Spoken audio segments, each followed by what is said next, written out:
Whoa.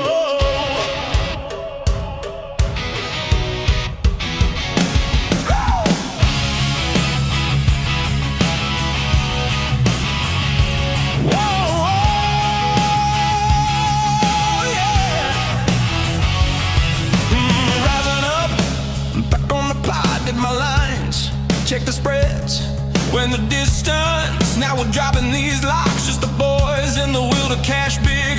So many times it happens too fast. You trade your bankroll for glory. Don't lose your grip on the almanac pass. You must bet just to keep it alive. So the pick is in it, it's the thrill of the line. Dialing up to the challenge of the books, and the last known survivor stalks his edge in the night. And he's watching us all. The pick is in. Face to face, out on the air, hanging tough, staying sharp. They stack the odds, still we take to the square for the win with the skill to survive. The pick is in, it's the thrill of a line. Dialing up to the challenge of the books, and the last known survivor stalks his edge in the night.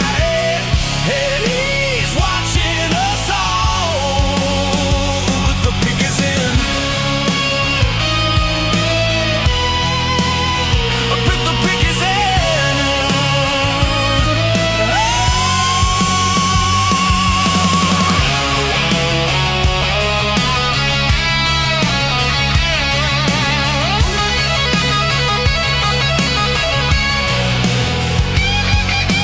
Rising up, straight to the top, had the guts, got the units. When the distance, now we're not gonna stop. Just the boys and the will to survive. It's pick is in, pick is in, pick is in, pick is in. The pick is in, it's the thrill of the line. Rising up to the challenge of our rival, and the fix might be in, but we're calling it right. Heywood's almanac, Jonah, Snoop in the fight. Is the fix in? Is it all predetermined? Back to the future, future's looking certain. Tune in weekly for the picks and the laugh. Sports betting expert dropping knowledge on the path. The pick is in.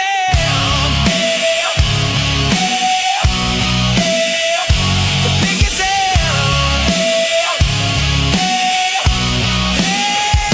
The pick is in.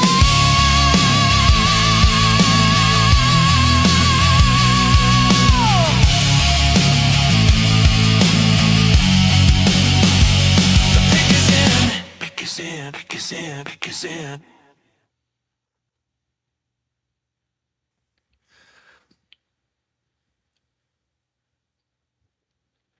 Yo, yo, What- yo, yo. What's up, Heywood's Almanac? What's up, Snoop Von Poop? Always up on my sack. What's up? Hey, what up, buddy? dude? What up, brother? Welcome to the show today. Yeah, welcome to the show, Snoop. Another Thursday. Welcome to the Pick is In, everybody. Got a locked and loaded show for you, as Snoop likes to say. I wish I was as loaded as the show. Ha ha. Damn. What up, brother? How you doing? How's life? How's your day?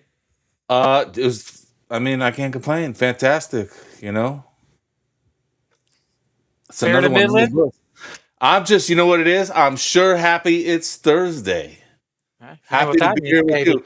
You know, we get to talk about some useless stuff in people's lives called sports, and I'm excited about it. So, I love doing this with you, Snoop. Thursday nights, grateful to be here. Thank you, Snoop, for the platform. Thank you for getting me going on social. If it wasn't for you, there's no Heywood. So cheers to Snoop Von Poop. Cheers to the Pick is In. And most importantly, cheers to all the great people at home.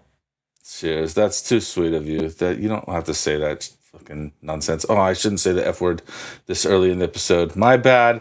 We don't want to get the algorithm already. Cash, add the under. Let's go. What up, What's up, Teresa? $5? Cheers. Cheers. Oh man, you know, it's dude, it's an exciting week. Dude, we have a great guest tonight. Dude, how fun was the conversation we had with Toad last night? Dude, I think the number one thing with this podcast is just getting to know people. We were lucky to be able to talk to the people, and that was great talk. It That's is- just, it's I- fun. I had a great time talking to him, despite our differences. You know, Oh yeah, we'll get into that, man. That was a we, crazy take. we can work through these things. No, it was a great chat with Toad, and so everybody, make sure you stick around for the interview portion of this live stream here today, because we had a great conversation with Toad from Toadstool Sports, and this is, dude, this guy, I might fucking have to just join his podcast because he might know more shit than you when it comes to betting and numbers and shit, dude. I'm just saying he's like autistic or something. So he Knows his shit. I'm sorry, dude. I'm sorry. I might have to jump ship and Well, it's he has all the time, man, putting up a daily show, and that's considered his work. That's pretty cool, dude. I wish I had that time availability for the pick is in and all that stuff, but as a full time job. But yeah, he's very knowledgeable, Snoop. Very knowledgeable. yeah, he's good. He's good, dude. You want to talk about some promo stuff? Let's go. What about the phone booth podcast on Substack.com? That's right, where you can find all the podcasts, including Snoop's Here's the Thing podcast, Tuesdays at 6 p.m. EST. Now, do you stream Tuesdays on here, or do you release it the day before for subscribers? Dude, I've been lacking on the Substack posting. I know we're going through some Substack changes, but I will get everything caught up to date. But yeah, no, we're just rearranging some things, just the way the sites are set up. But nonetheless, go to the phone booth podcast.substack.com. Dude, the phone booth put out a fucking absolute banger last night. Like, go check out their episode with Sir Escanor. Stop. I'm about to check it out. It's available to subscribers on phoneboothpodcast.substack.com. And dude, he's a fascinating individual. I wish I could have been a part of the conversation. He seemed cool. Snoop, we got shirts. Tell the folks at home. Dude, look at that. Look at those threads made by the wonderful Thread Theodore Logan. These shirts are only $20 too. They're cheap. And the quality is amazing. They're so soft. And they come in a ton of different colors, from the light blue. The black, I think, is my favorite. The gray you got there. Yeah, I think that one's my favorite. Ooh. Like, yeah. That one looks really good. They got extra fat for our sizes. Darn it. Yeah, well, only from the waist down. But, you're right. I like the black ones. They look good. Yeah. And I think the red ones are pretty cool too. I think see if you can bring the red one up. Yeah. Whoa. That's not bad. Not bad at all, man. And check us out at YouTube at the Pick Is In podcast, where we got all our episodes up on that platform. Go give us a sub. We're up to 69 there. Thank you for all the support. And then go follow my brother, Snoop Von Poop, over on X. At Snoop Von Poop is his handle. One of the best people on X, and just a great dude. Just go give him a follow, and then check him out on YouTube at Snoop Von Poop. He's climbing on the subs. Cheers to all of them. Let's go. And check him out on Rumble as well. Snoop, you go by Von Poop on Rumble, and then over on Rumble as well, check out the Pick Is In podcast, where you can find all the Pick Is In. So go give us a sub, and cheers to all the Doms. And then Snoop, this guy Heywood, you know a little bit about him, this guy? The artist formerly known as Heywood Giablami, a.k.a. Heywood's Almanac. Yeah, I know a thing or two about him. Right. He lives by an unconfirmed runway, in the... Christopher Clive. That's right. So go give us a follow.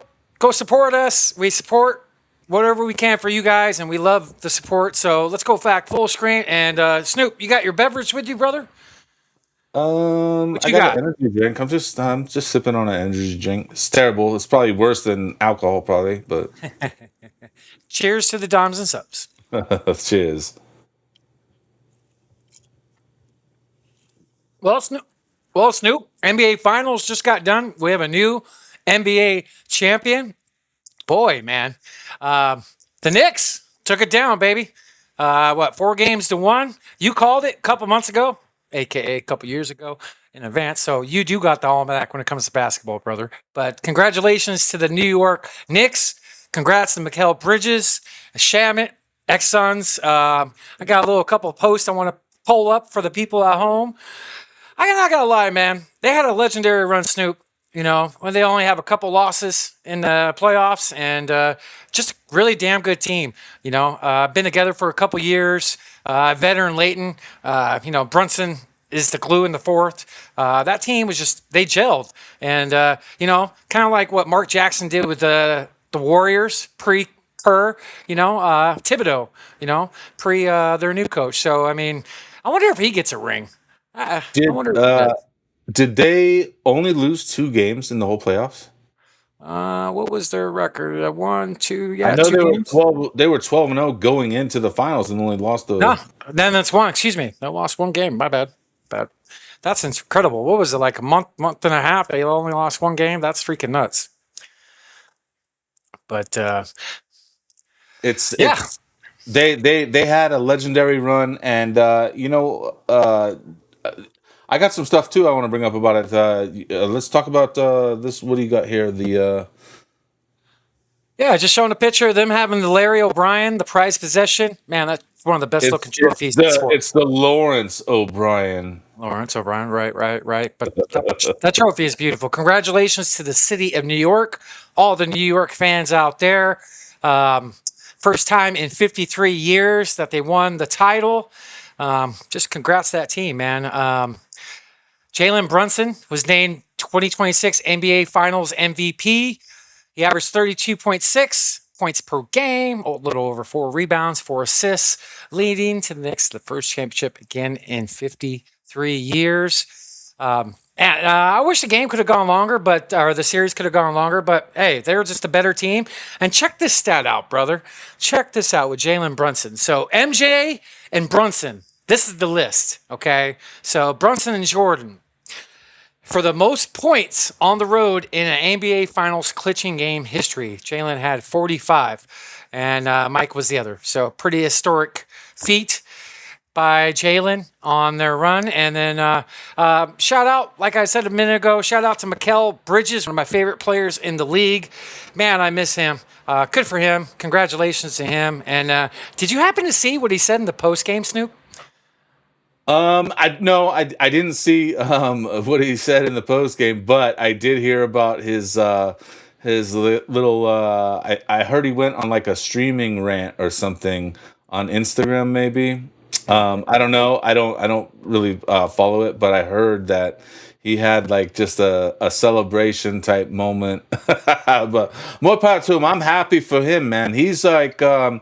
Dude, that's the player that you want to root for. Okay, boom, you're wearing the jersey tonight. Boom, shout out to Mikal Bridges. That's the player you want to root for because he's a workhorse. He doesn't miss a game. He's out there every fucking game and doing what he can to help the team win.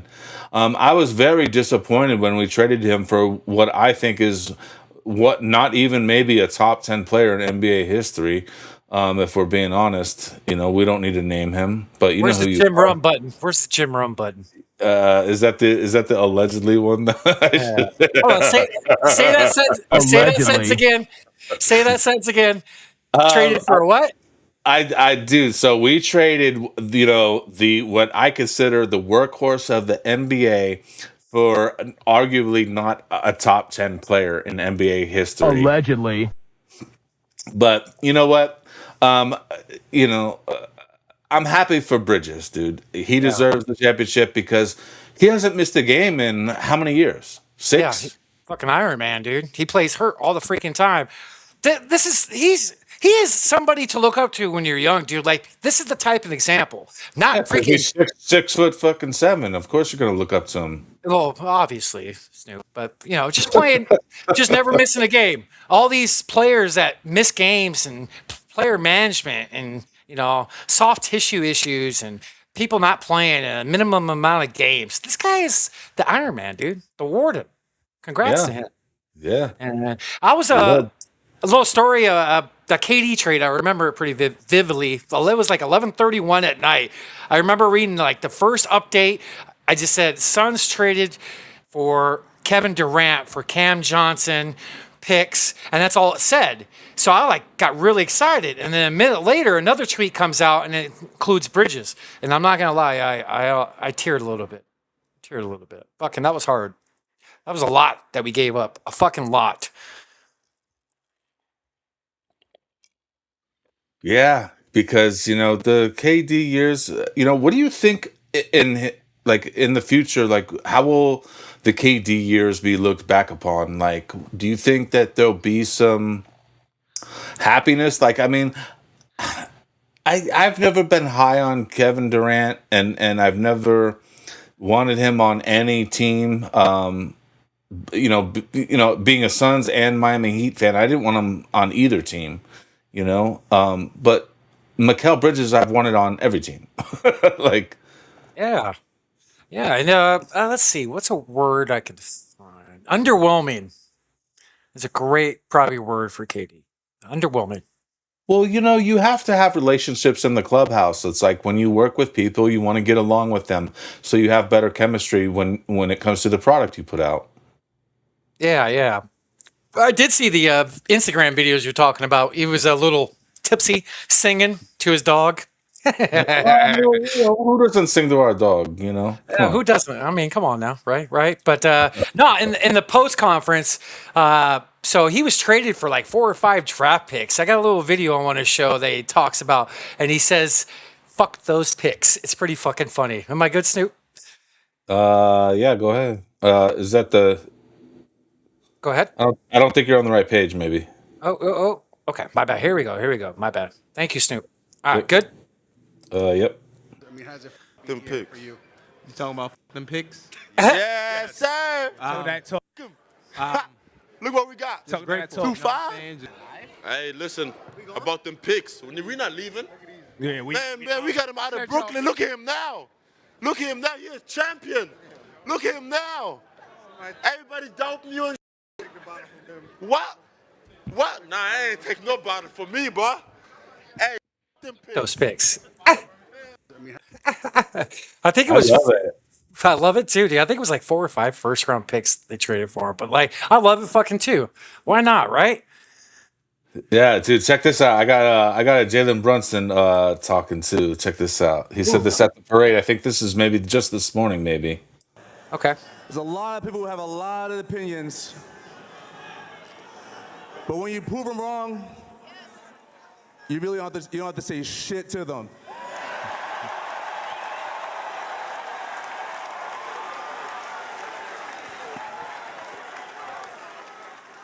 Nah, they don't deserve it. They don't deserve it. Appreciate y'all. Thank you.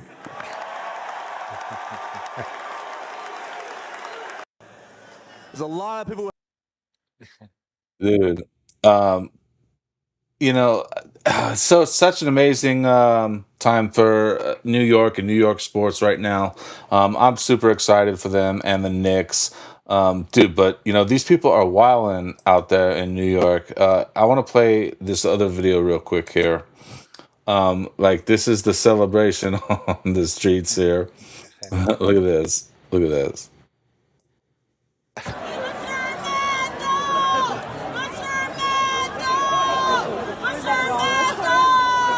I can't believe this is real.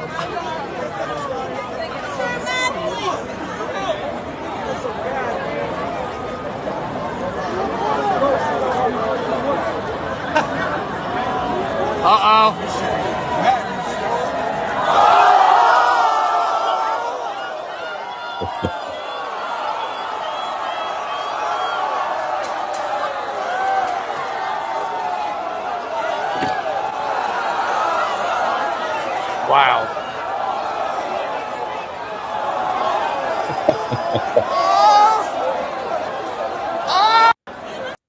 Oh man, see, this is you don't even know what it's like to have championship fever, do you? Yeah. Like, these people are wilding out, man. It's crazy.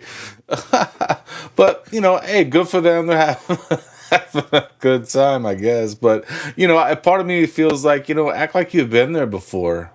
You know. Right, dude. So talking about the celebration, it's pretty cool to see some of the like cooler videos, the non-violent and non-craziness, like the watch parties in New York for that last game. Like Parks had T-trons up, and the whole neighborhoods are watching. Like in every different neighborhood, in every bar, and every restaurant, there was like some camaraderie. Like that's what's great about like sports in a nutshell when you're trying to win a championship.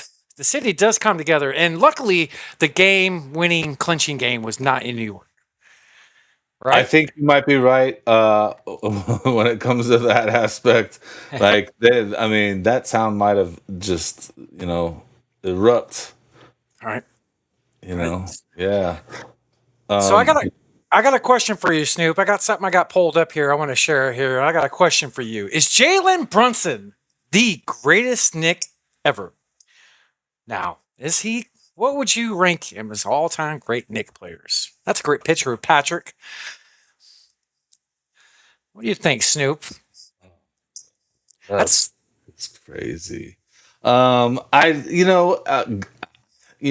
I guess he's in the conversation because he's won a championship now with the Knicks. But it's hard to ignore people from the past. Willis Reed, his heroic moments winning the championship. Uh, Patrick Ewing, is one of my favorite players of all time, except for I hated having to mop floors after him because he was one of the most sweatiest players, wasn't he? he sweat a little bit. I didn't know he So was one of your favorites. yeah, no, I always liked him as a center, as a player. I mean, I really liked the whole Dream Team. Really, like pretty much, everybody that was on the team. I mean, Christian Laettner is one, that we could discuss not being there, but I always like Ewing. I always like the Knicks franchise too as an organization. I think maybe I did Neil Walk might have even played for the Knicks at one point. Oh, dude, let's get into this fool right here. Here, you go ahead and talk about this. I'm so disappointed in you as someone that went to ASU. Like you should know better, guy. Go Yeah, ahead. dude. James Harden was arrested in Houston on June 13th this past week for misdemeanor unlawful carrying of a weapon. Cleveland Cavaliers guard James Harden was taken into custody approximately 3:41 a.m. in Houston, Texas, after police discovered a handgun in plain view on the seat of his vehicle, which was not secure in a holster, leading to a misdemeanor charge of unlawful carrying of a weapon. He was booked into Harris County Jail at 4:57 a.m. and released shortly after, posting only a $100 bond. I did not know that. Harden's arraignment is scheduled for June 22nd, 2026. And it says here the arrest occurred while Harden was driving through downtown Houston in a Mercedes, and he was acknowledged ownership of the firearm. This is reported to be the first criminal arrest. Although he has faced civil complaints in the past, the Cleveland Cavaliers have stated that they are aware of the arrest and monitoring developments, maintaining contact with Harding and his representatives. Wow. Yeah. Pretty mugshot, Mr. James. Disappointing is right. Disappointing is right, Snoop. It's just like what, like let me ask you a question. Like, do you think the Madden curse or the Kardashian curse is worse for a player? Kardashian. So, is that what we have here? Is just a case of the Kardashians? Which one was he with and how long ago? I know a lot of players, you know. He was with what's her name? I don't. Chloe, is that her name? The one Okay. that Lamar Odom was with. Ah, okay. Maybe is that recent in the last few years? I don't remember how many years it's All been. right. But, Because I know Booker dated one years ago after who was it? Who was it? Who is it? Who is it? One. Kendall, one of the younger Yeah, ones. yeah. Yeah. You know, but yeah, I mean, I don't know. The man curse maybe 10, 15 years ago, but there's definitely a Kardashian curse, brother. Yeah, I mean, even Kanye experienced it, Yeah, yeah. And how can I mean NBA players? I mean, for God's sakes, you make the freaking most amount of money on planet Earth. Fucking have your shit locked down. Like, have somebody drive for you if you're at the clubs. Don't fucking ride dirty. Like, just be smart. What the fuck? Everybody's looking at you. You're on a magnifying glass. You're gonna just gotta watch your p's and q's, man. What the fuck? Do you know where that expression comes from? Mind your P's and Q's? Enlighten us, Snoop. So it comes from an old expression in like the 1800s saloon days, and people would say, "Mind your pints and quarts." So like, pay attention to what your bar tab was. Mind your pints and quarts. Mind your P's and Q's. Yeah. Interesting. That's some good little knowledge. I didn't know that. Yeah, dude. Dropping knowledge right here on the Pick Is In every Thursday. That's right. That's right. You got any other NBA stuff? I got a bunch of NBA news after this, but you got anything you want to talk about? Yeah, I got some stuff. I got some stuff for sure. You know what? I want to send a shout out real quick to this dude, and maybe we can talk about this for just a quick second. But Devin Booker wants to change his number to 15. And I wanted to send a shout out to Kevin Son's armband. So he made this jersey and he put the duct tape as the 5 on the jersey right there. So, but shout out to Son's armband, Kevin. That's pretty funny, the duct tape. But since we're talking about, I was going to wait in the last one, but I mean, might as well pull it up. Pull up what I got shared since we're talking about it. See here. So yeah, Devin Booker has changed his number to number 15 this upcoming season. He wore 15 on the Olympic team, and his dad Melvin actually wore this number. It is kind of full circle, and his icon is Kobe. He changed numbers. What do you think about this, Snoop? I don't know. I don't really feel one way or another about it. I don't really personally care. Our friend El Poopy was messaging me. I think it was this morning or yesterday, and he was saying that he wasn't happy about it. But I was just like, I don't know. It doesn't really bother me. I think he was going to honor his father. I think the announcement was supposed to come out, I think, on Father's Day or something. So he's going to try to honor him somehow, maybe, and that's cool. I don't know.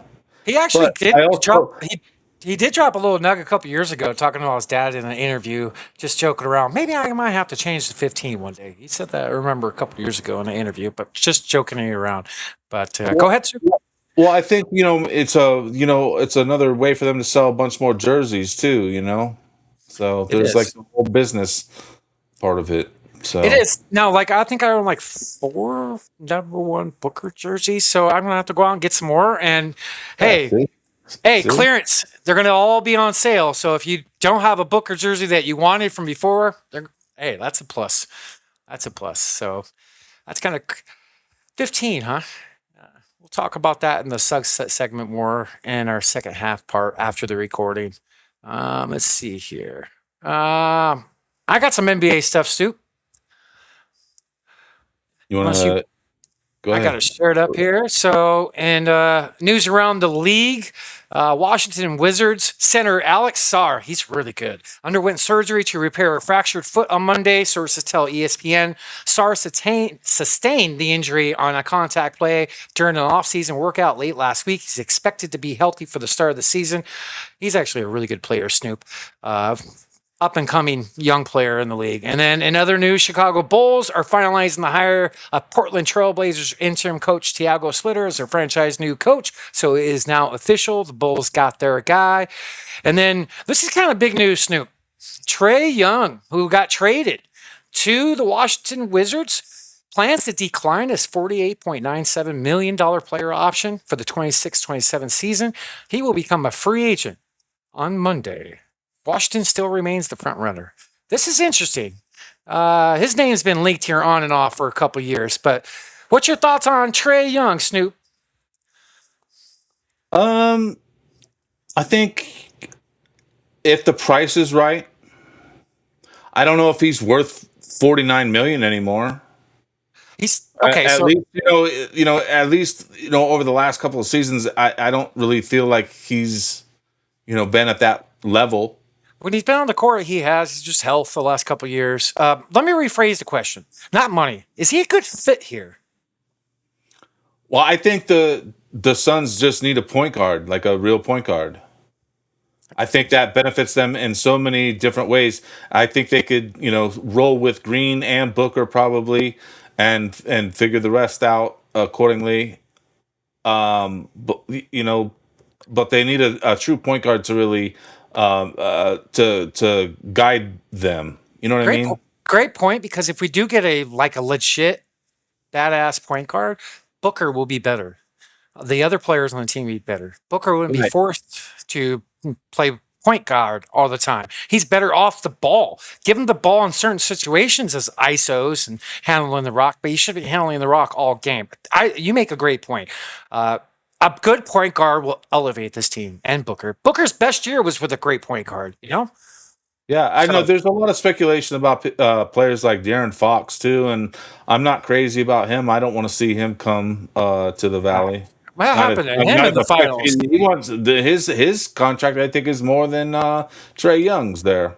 It's pretty high, but man, after what I saw in the finals, I don't even know if I want to even think about De'Aaron Fox. Yeah, Right? he Did made you a see the mistake. Knicks player? Did you see the Knicks community making De'Aaron Fox Knicks jerseys? Yeah. That shit was fucking hilarious. It looked like his head was just not in the series whatsoever. Oh, man. Yeah. Dude, I got some Wemby footage from after the series. You want to see it? Yeah, perfect. Actually, perfect. Check this out. My name is Wemby, and I fucked up the game. I fucked up my chances at the championship. The Knicks gonna take home the trophy. I threw the ball at his back. I threw the ball. I threw the ball at his back. Threw the ball. I threw the ball at his back. Threw the ball. My name is Wemby. Oh man. Where did you get that? So it's just like we support this Victor Wembanyama. We're glad that you could find another career path. If basketball doesn't work out, we're proud of you. I'm glad you had something with Wimby. I had something in the press conference from him after the game, but like the ESPN logo and the NBA logo, so we don't want to get flagged. So I'm glad you showed that. They'll be back, man. They're young. They'll get back there again. There's going to be a moment in the future where we're going to be like fucking Wemby because he hasn't done nothing bad to our sons. This guy is going to be great for a long time. So hopefully he doesn't get hurt. And yeah, they'll be back, man. They're a young ass team. Dude, okay, so I have a couple other things we could bring up. I'm not sure what you want to get into first. We were talking about James Harden. Let's get rid of that. NBA. Any NBA. So okay, let's talk about the Warlock, James Goldstein for a second. As we've talked about previously on some of these podcasts, this crypt keeper of the NBA or whoever this man is. Here's a video before the game in San Antonio the other night. Oops. Let me put it back to full screen here. From Saturday night. Okay. Here we go. Good morning. Are you here for the game? Who do you have tonight? It's over tonight? Ooh, we'll see, because I'm here saying Spurs in 7. You guys have a good one. It's over tonight, he says. Interesting. You know, This is something to take tabs on in the future with this guy. yeah, This yeah. is really something to take tabs on. Coming to light. Do you? So like we discussed this. You see NFL, NBA. He's been at. Have you heard about any other sports that you know? He was with Paul Skeens' wife just last month or whatever. What's her name? Livy something. She's like a model. Yeah, the blonde, right? Yeah, I forget her name, but Oh yeah, shit! yeah, yep. So Shit, I maybe we need to ask him betting advice since he fucking knows. Right? well, Well, I mean, Jesus Christ. I mean, it's over tonight, and it was. Like, he knows. the Jalen Brunson handshake. The LeBron thing. Like, dude, keep diving into this. This is interesting. Yeah, totally. I got, you know what? I got some Michael Jordan stuff. If you want, I can share this. I don't want to play the sound because the sound will definitely get us flagged. But let's watch this video. Here, let me read the caption for it first. How old heads describe Jordan. So let's check this out. And then I'm gonna have to. The audio will get us flagged, but look at when people describe Jordan. Oh, jeez. Ah, good God. By the way, I love that entrance song. I mean, our sons took it from the Bulls, but I love that entrance song. Yeah, it's a Jesus good one. Christ. Steroids. Is this James Goldstein?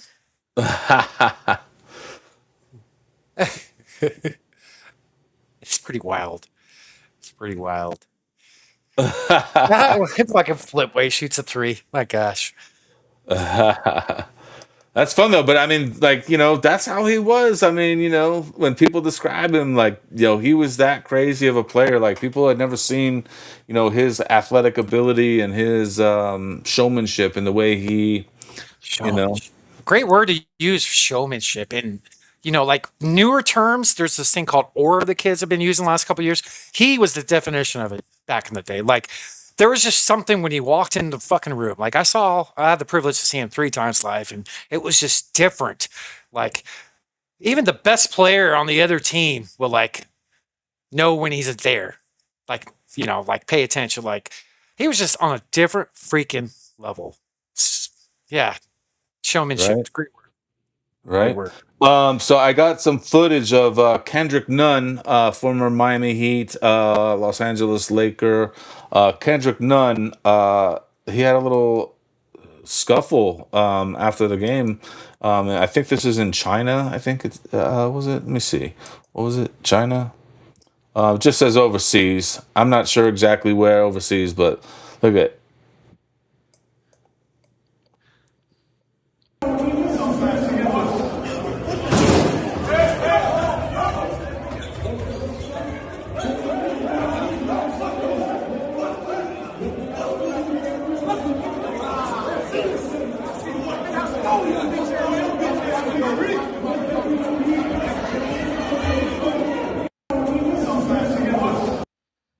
It's a big dude.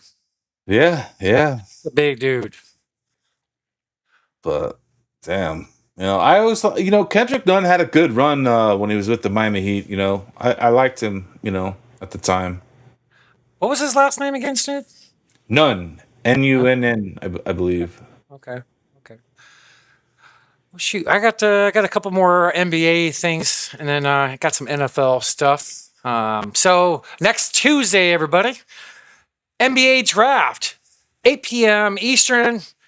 Can't wait for this. It's going to be intriguing. This is a deep draft, even with all the people coming back to school and NIA deals. So interesting. Next Tuesday is round 1. So make sure to stay tuned on that.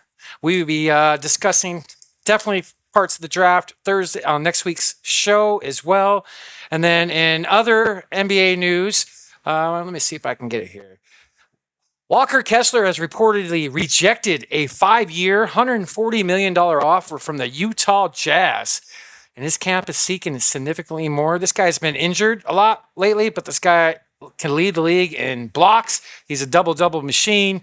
Dude's a really good player. And other Utah Jazz news, the Jazz are genuinely torn between AJ Dibasta and Darren Peterson. Cam Boozer with the number 2 pick in next Tuesday's NBA draft.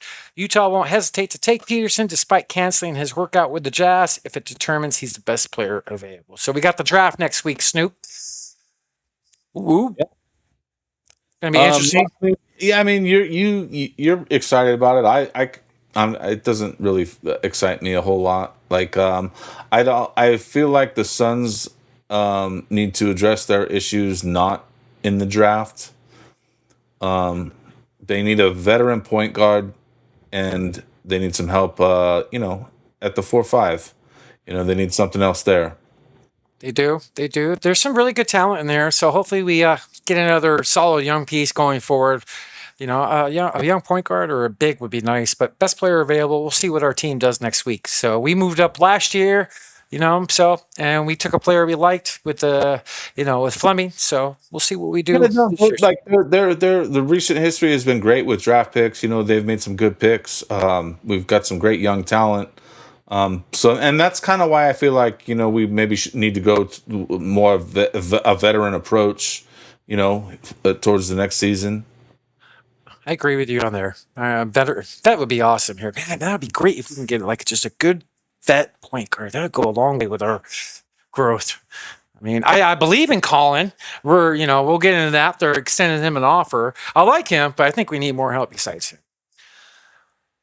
Yeah, like I would almost, rather bring in a player. I don't know if Trae Young's the guy, like we talked about a little earlier, but a veteran point guard, and then have, I would like to have Goodwin as the backup, and Gillespie's a great young player. I know everybody in the Valley's high on him. I'm high on him too, but I wouldn't be sad if he left. I feel like he could be a valuable asset in a move. That could better the team. To be quite honest, Just off the top of my head, thinking about this, I'm thinking about money. Grayson Allen and Jalen Green for Trae Young. Yes or no?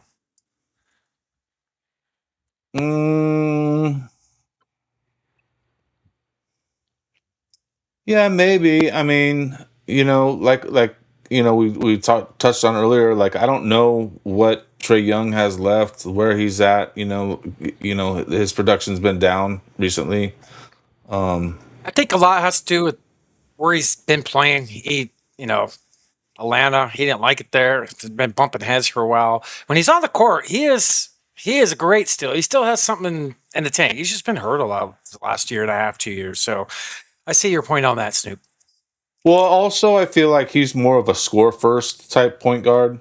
I'd rather He can have dish it too, Snoop. He can dish it too. He can do both.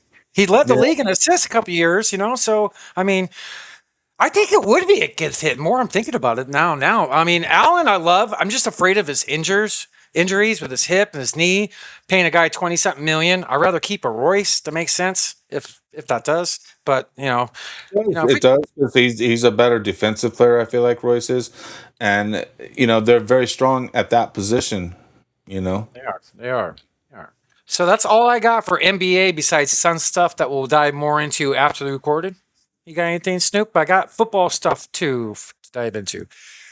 Yeah. Do you want to do football now, or you want to do it after the interview? Either one, I don't care. Let's knock it out now. Let's knock it out. So let's do it. Let's do it, baby. So, did you hear about Rashid Rice? Did you see the video of him running out of jail? Yeah, I did. Okay. So he got released from a Dallas County jail after serving his 30-day sentence, and then. You know what? Let's see how agile he looks. Remember, he had surgery and was rehabbing in jail. Am I good, Snoop? Yeah. Nope, I'm not. Now I am. Now you- All right, here we go. Door. Hey, Rashid, you got anything to say to your fans, bro?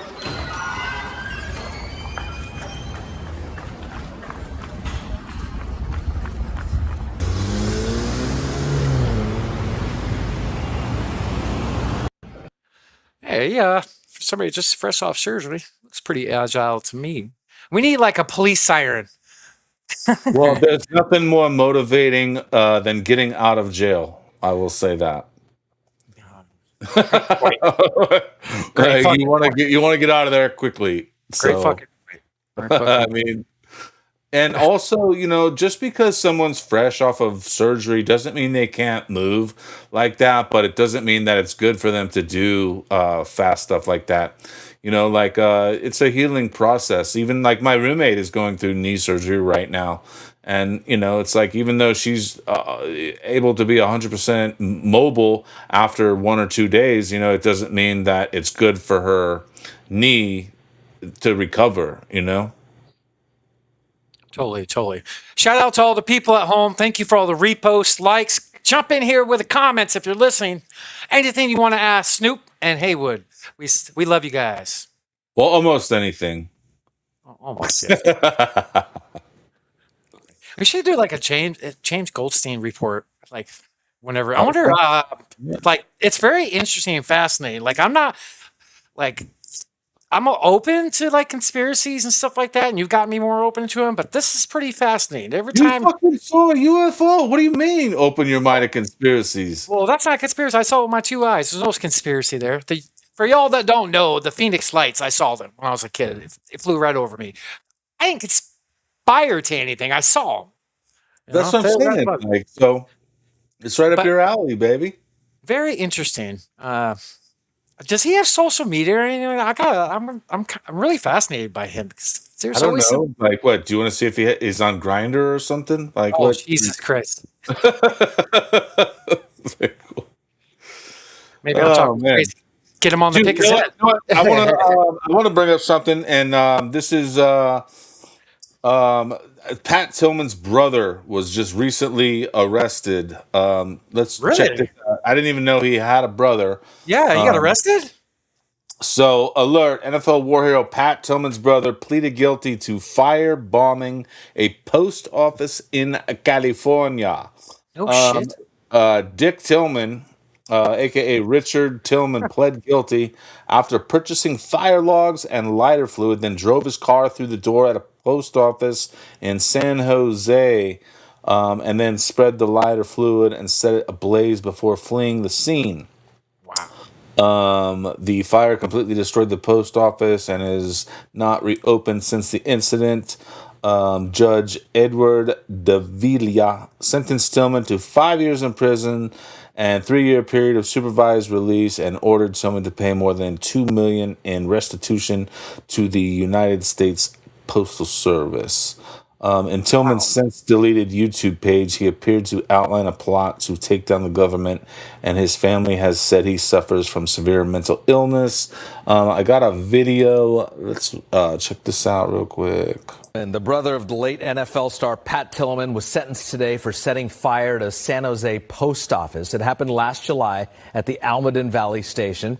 Investigators say Tillman backed his car into the post office, doused it with lighter fluid, and then set it on fire. He pleaded guilty to federal charges of malicious destruction of government property by fire. His family said in a statement that he suffers from mental health issues.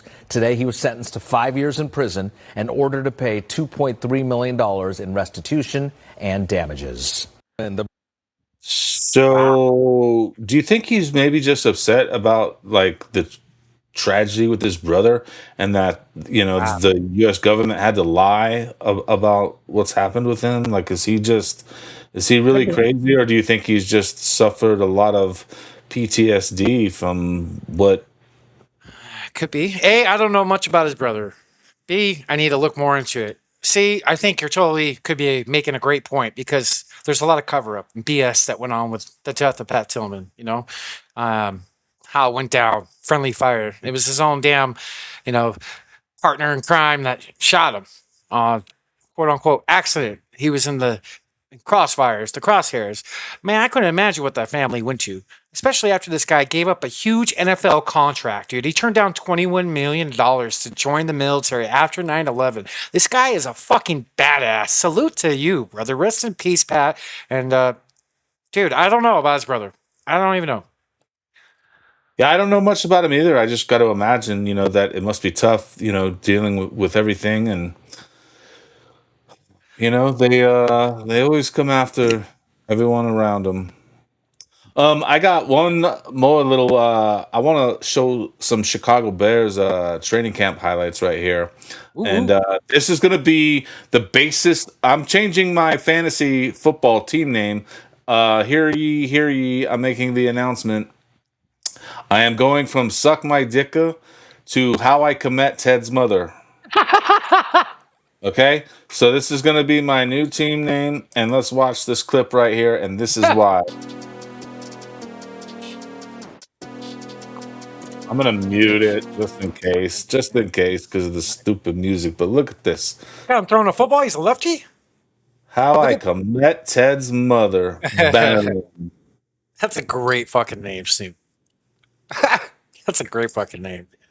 And a lot of love for him. One of your favorites, underappreciated. Guys, his teammates fucking love him. I thought you were talking about Ted, but I was gonna say, hell yeah. I mean. Shout out to the great Ted Logan. I think that's all I got, dude. All right. I got quite a few of NFL news, so we could dive into that for a few before the recording. Should we do that?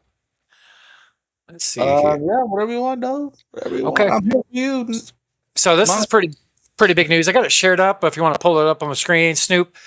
Chargers wide receiver Ladd McConkey has been dealing with a hamstring injury this offseason, but expects to be ready for training camp. Hamstrings are very, very touchy in the NFL, so be on the lookouts for him. So something to look out for with training camps just around the corner. Franchise tagged George Pickens reported back to Dallas mandatory minicamp this week. He was franchise tagged earlier this offseason. So, hey, football's about to start, folks. Training camp's officially starting in 1 month? So we're almost there. Can't wait. Football season's awesome. Falcons quarterback Michael Penix Jr. has not been cleared yet to resume practice due to last season's knee injury. He told reporters this in a press conference earlier in the week. So I think it's his 5th or 6th surgery on that freaking knee. So something to look out for. Broncos quarterback Bo Nix is on track to be ready for training camp after undergoing additional ankle surgery to clean out bone spurs. That's been kind of a theme. There's been quite a few players that had bone spurs this offseason. They got them cleared out. So other NFL news, Jets and standout guard Joe Tippmann have agreed to bid terms on a 4-year extension per the team. The Jets are now locked up with one of their young core players. He's a damn good guard. So good for the running game with Breece Hall. And then other news, longtime Saints player Cam Jordan signed a 1-year incentive-laden deal earlier this week. He's been in the league a long time, captain of the team. This guy's an OG. He's been there a long time, so good for the Saints. And then in other news as well, Bucks defensive tackle Vita Vea, who is entering the last year of his contract, scheduled to pay him $17 million without any guaranteed money, didn't practice this week and was a mini camp hold-in. So no guaranteed money. He's not going to play. And Snoop, did you hear about this? I know I talked to you briefly about it beforehand, but they have the simple metal draft that the NFL is doing, and one of the players in college that has a bad background of gambling and whatnot. Story's pretty big in college. Texas Tech quarterback is going into the NFL supplemental draft here next month. And his name is Brandon Sorsby. And just to show you, I Googled his case here. And check this out, Snoop. He's placed over 2,900 bets, totaling more than $90,000 during his college career, according to court filings and his NCAA eligibility. Crazy.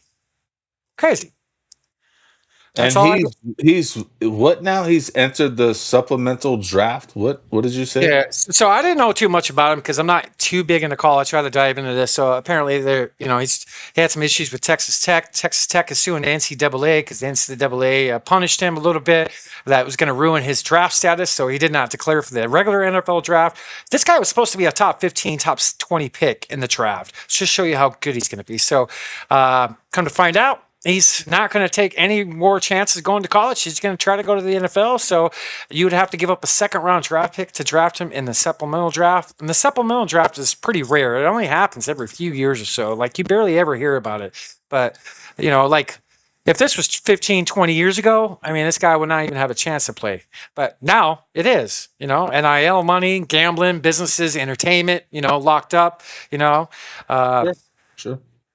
So when you hear 2,900 bets, are you like, hey, those are rookie numbers? We got to pump those numbers up, guy. Like, Yeah.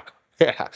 That's pretty crazy that they found all that. But I'm gonna yeah. So this is why I always say betting should not be legal, and I don't condone betting, and neither does the Pick Is In podcast. We don't condone sports gambling, but go ahead, do it. It's fun. Any other football stuff you have, Snoop? Let's see what I got. No, I mean I got some Cardinals history, but we'll talk about that later. Let's see here. Hold on. Let's see if I can find something. I got one more thing. Oh, so let's see here. What's up with my fucking internet? Why isn't that working? Let's see I don't know what's going on. Give me 1 minute, Snoop, if you want to talk for a second. I'm having some computers. I'll show. I got a highlight I could show from some more New York City wilding out. Look at this. This is what I call a hole in one. Go! Go! Go! Go! Boom! Oh, right on shit. there. Go! So that's a hole in one cone edition. That's pretty good. It's a nice shot. It was. So I want to give a shout out to our boys, Nick Wilcox and Johnny Main. I was on their debut show earlier this week, DA Fantasy Football Show over on YouTube. I got to show them a little bit of love. So, Snoop, I got their YouTube page pulled up, and I got a little clip I'm going to play. But another podcast that is great. These guys resonate with me. I hooked up with these guys, met them last summer. Go check them out at The Fantasy Football Show, LLC. And I got a little clip from the show last week. If I could bring this up. What the fuck is going on with my fucking... What in the hell is going on with my server? Give me a second, Snoop. I remember my first podcast, dog. Well, I did have a little clip, but apparently it just fucking vanished. But yeah, shout out to Johnny Main, Nick Wilcox. They're always a good conversation. Here we go. Good. Go ahead. Yep. Like this is probably like the cheapest this is the cheapest price you're gonna get Marvin Harrison, point blank, period. I was reading an article today that was like, if it doesn't shake for Marvin Harrison this year, like his dynasty value is dead. I'm not a dynasty player. I'm playing like one league like that, but like overall, like I mean, you can talk about it, man, and like I'll give you the floor, but like it's one of those things for him where it's like maybe a change of scenery is what's needed next year. If things don't shake out, but like give us your take, Mr. Arizona. So we talked about on my podcast a little bit.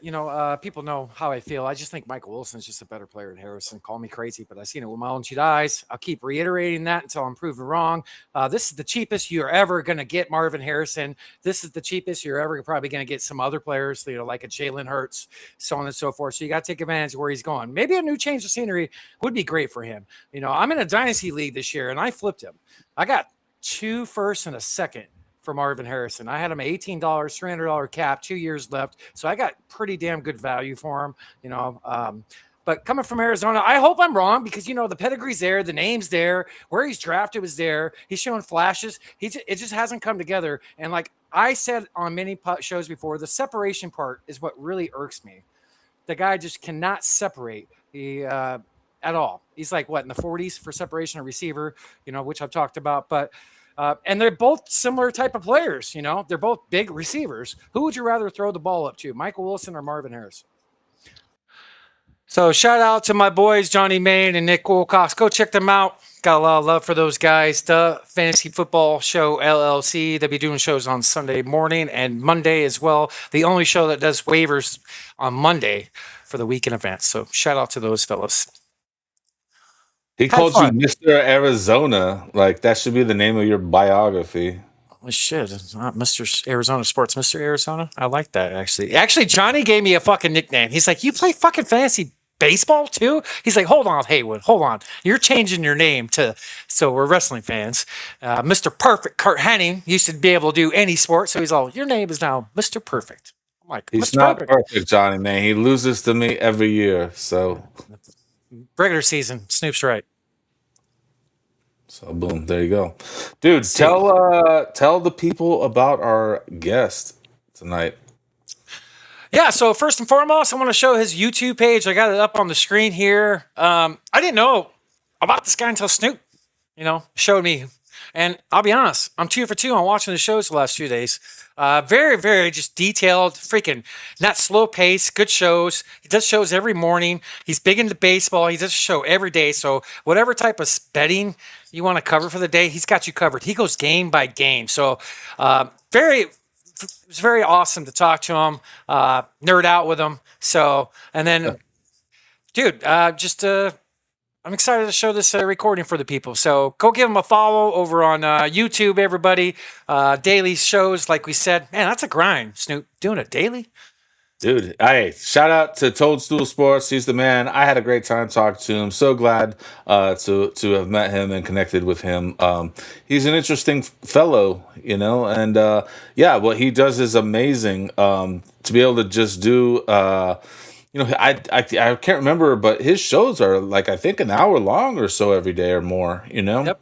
Like that's pretty impressive to just be able to go up and talk about this nerd type behavior that you guys do every day. I think why I started watching it. So he goes game by game, and he's talking about pitching immediately, and he uses the same app that I do. So I'm glued right away, and he's fast paced. It's not slow. It's not. It's very informative. Game by game, talks about the weather, home and away splits, overs, unders, pitching, hitting. It's really good stuff, and he gives out safe bets. He has a damn good record. Dude's on the heater. So thank you, Snoop, for connecting me with him. Well, all right. I don't know if we need to ask Maya about your guys' bets and see how she feels about them. Maybe, we could do an episode about that. Tell the people at home who the hell Maya is. For those that don't know. Maya is some AI. I forget what it is. Sesame, I think it's called. Sesame. Is that a thing? Sesame AI. There's Maya and Miles. It's our ex co-worker's wife. I mean, co-worker's a funny word, but anyways, yeah, dude. Shout out to Stool Sports. Everybody go give him a follow on all the platforms. On X, he is at Learn to Toad. But let's get into the interview, man. Check us out, and then we'll join you. We got about an hour and 21 minutes or so on the interview, and then we'll jump up for some post-interview banter, if you will. Yeah, hour 10 minutes. You said hour 20 minutes. Come back here. We got another segment after the recording. Pop one open and enjoy the recording. What is up, Mr. Toad, man? How are you today, sir? What's up? I'm doing all right. How are you guys? Doing well. Doing pretty good. Excited to have you here, man. Snoop, good guest right here. Todd, welcome to the Pick Is In, brother. Cheers if you got him. If not, it's okay. It's all right. I got some cold brew here. Homemade cold brew. Cold brew. That'll work. I got some venom. It's called here. Some kind of energy drink. I don't even know. It's probably terrible for me, actually. Is it themed after the Spider-Man villain or something? I don't think so. Oh. I don't think so, but I've never seen Spider-Man. I'm not some comic book nerd, dude. I don't know. I wear many hats, I guess. I was just playing, man. Dude, I'm excited to have you here today. We have some mutual friends. Do you know who they are? Top Lobs, I think. Okay. So he made the connection, I think. I was talking to him. Yeah, I didn't realize that until I talked to him. Yeah. Dude, the Nephilim Death Squad. Shout out to Nephilim Death Squad, Raven and Top Lobster. They kind of were in our realm here. Dude, are you going to be at Bohemian Grove in August? I do not know. You do not know? Well, I hope that you are, and I hope I get to meet you there. Yeah. I mean, I love meeting the people there. I've been to the last two of them. Wow. Yeah, I mean, last one was really fun because I got to be on stage for a bunch of it, and that's what I like to do. This one is like right at the same time as like my mom's birthday thing and stuff, so I don't know what's gonna happen here. Yeah. Well, I mean, happy birthday to your mom. Tell her Snoop said happy birthday. She'll know what that means.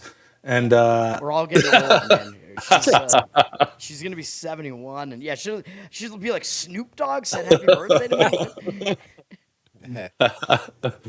But you know what? I was excited to, more than our Nephilim Death Squad connection, I was excited to connect you to Heywood here because I really think that you guys can nerd out and talk about some shit, dude. Like, because dude, what I want to tell you is that I think is really impressive that you do a daily show. Is it every day? Yeah. And you just do it solo by yourself, and you just spit out more knowledge than even this guy does. Yeah, sometimes I feel like I'm bullshitting though. Like, I mean, especially like I'm trying to cover the World Cup. I'm like, oh yeah, this team is favorites. They should probably win. No I'm shit like, about it.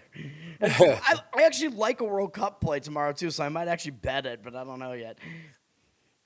Yeah, man, excited to have you on. I'm a huge sports junkie my whole life since I was a kid. Played when I was a kid. The passion of mine in life has just been sports first, to be honest with you. It just resonated with me. And then my boy, Snoop, got me into social media a year ago. Never really tried to do it. He just kept pushing me. And I'm on X. Been over a little over a year now. He started the Pick Is In podcast, a betting show, but it's evolved into all kinds of sports stuff. Sports in general just brings people together. So excited to have you here. Excited that Snoop kind of turned me on to your show. I haven't heard about you until Snoop told me about you, and I turned in for the first time, subscribed to your show up on YouTube, and I want to say, I'm hooked, man. You give out some nuggets. You're very knowledgeable. You're dude. I just like the way you cover it, and I like to show the folks at home your YouTube page, Todd Stool Sports. Todd Stool Sports. Do I got that up, Snoop? All right, Toad cool. Stool, yeah, I'm Toad. So yeah, It's Toad. yeah. I always get the pronunciation wrong on shit. Everybody but- thinks my name is Todd, which it is not. I've been Toad for a long time. But yeah, how long have you been on YouTube? How long have you been doing this podcast game? Putting out content for sports. Tell us a little bit about your background. This channel has probably existed for like 4 years, so it's probably not good that I'm not even at 500 subscribers. I got to get this thing going, man. I mean, it's very autistic, probably. It's just me, like, really getting into detail with the sports. I feel like it gets super detailed during baseball season because I'm trying to break down all the analytics. But yeah, I've been into sports like my whole life because I'm from Boston, the Boston area. My dad is a fan of the local teams, at least. He doesn't really follow hockey, but he likes Celtics, Patriots, and Red Sox. So he got me into those teams, and we went to a lot of Red Sox games when I was a kid, so he took me to a lot of those games. I resonated with baseball the most, actually, because I think it was just about, like, the discrete nature of the analytics of it, so I was really into that. Like, I was really into statistics, got really nerdy about it, stuff like that, and, I went sort of on a math trajectory in my actual life and started doing computer science, which is actually my educational background, yeah. So I do like software development, or I did, until I got fired because I'm also in the online comedy sphere. And yeah, and I'm a shit poster, and I've been in like the political sphere too. So none of that really jives with the corporate America, with where most of the software jobs are. So that all sucks. But as far as the sports go, yeah, I mean, I've been all over the place. Like, I actually stopped rooting for the Patriots when they got Belichick and Brady. I hated those guys. Wow. So I became a Patriot hater. I kept rooting for Red Sox, Celtics, Bruins because I got into hockey. And sometime, I think it was because I was in, like, these, like, NFL pick'em pools, like, starting in high school and whatever. And I started thinking, like, around college time, I'm like, I want to get better at, like, predicting these outcomes. Like, how can I do it? And I started listening to, like, guys that actually bet it, and I started learning from those guys. And at that same time, I was actually playing poker online until Poker Stars or whatever. It was Poker Stars, but the U.S. government shut that down. Dude, I actually have a Poker Stars hat around here somewhere. I swear to God. Yeah, so I was making a little bit of extra money, doing that. I made a little bit, and then I was like, well, I want to keep, like, betting. So I was like, all right, I'm going to do sports betting as I, like, learn about it. So I've actually been doing that, at least for small amounts of money, since whenever that was. I think 2008, probably, something like that. 07, 08, yeah. That's awesome. A friend of the show, we always have this guy, our brother Carter, on. He's a Bostonian, and nice. A lot of love there. So he'll definitely enjoy it. But yeah, Boston sports since you're a kid. That's cool that it resonates you with your dad. That's something that I had as well. That's really cool. You said you're from the Boston area? Yep, South Shore, Massachusetts. Yeah. What's Fenway like? That's on my bucket list. Unfortunately, it's not like it was over the weekend with the Scotland fans coming in. Like, I don't know if you guys are following what's going on with the World Cup, but yeah, the Scots came in and they're like right at home in Boston because we have so many Irish people, and the Irish and the Scots all hate England. So so they've the Scots like just ran away with it. Like they were going crazy at Fenway Park, and it used to be kind of like that going to games at Fenway back in the day. Like, I want it back. Like in the 90s, even if the Red Sox weren't even that good, like every game was sold out pretty much because it's not really that big of a stadium capacity wise. But I was going back like before they even like added the seats to the Green Monster and stuff like that. I got to see Pedro Martinez pitch live, and I got to see your boy Kurt Schilling once the Red Sox got him. I saw him a couple of times, I think. And yeah, I mean, it used to be a really crazy atmosphere. If you went to like Red Sox Yankees, it was like you might get in some fights like in the street and stuff like that. It was really insane, and it's completely different now. Like I don't go to as many games now, but I usually try to go to like maybe 1 or 2 a year, and it's not like that anymore. Like there's no like intensity from the fan base anymore. Like if you watched the game after the Scots were there, they weren't there last night in the first game of the Toronto series.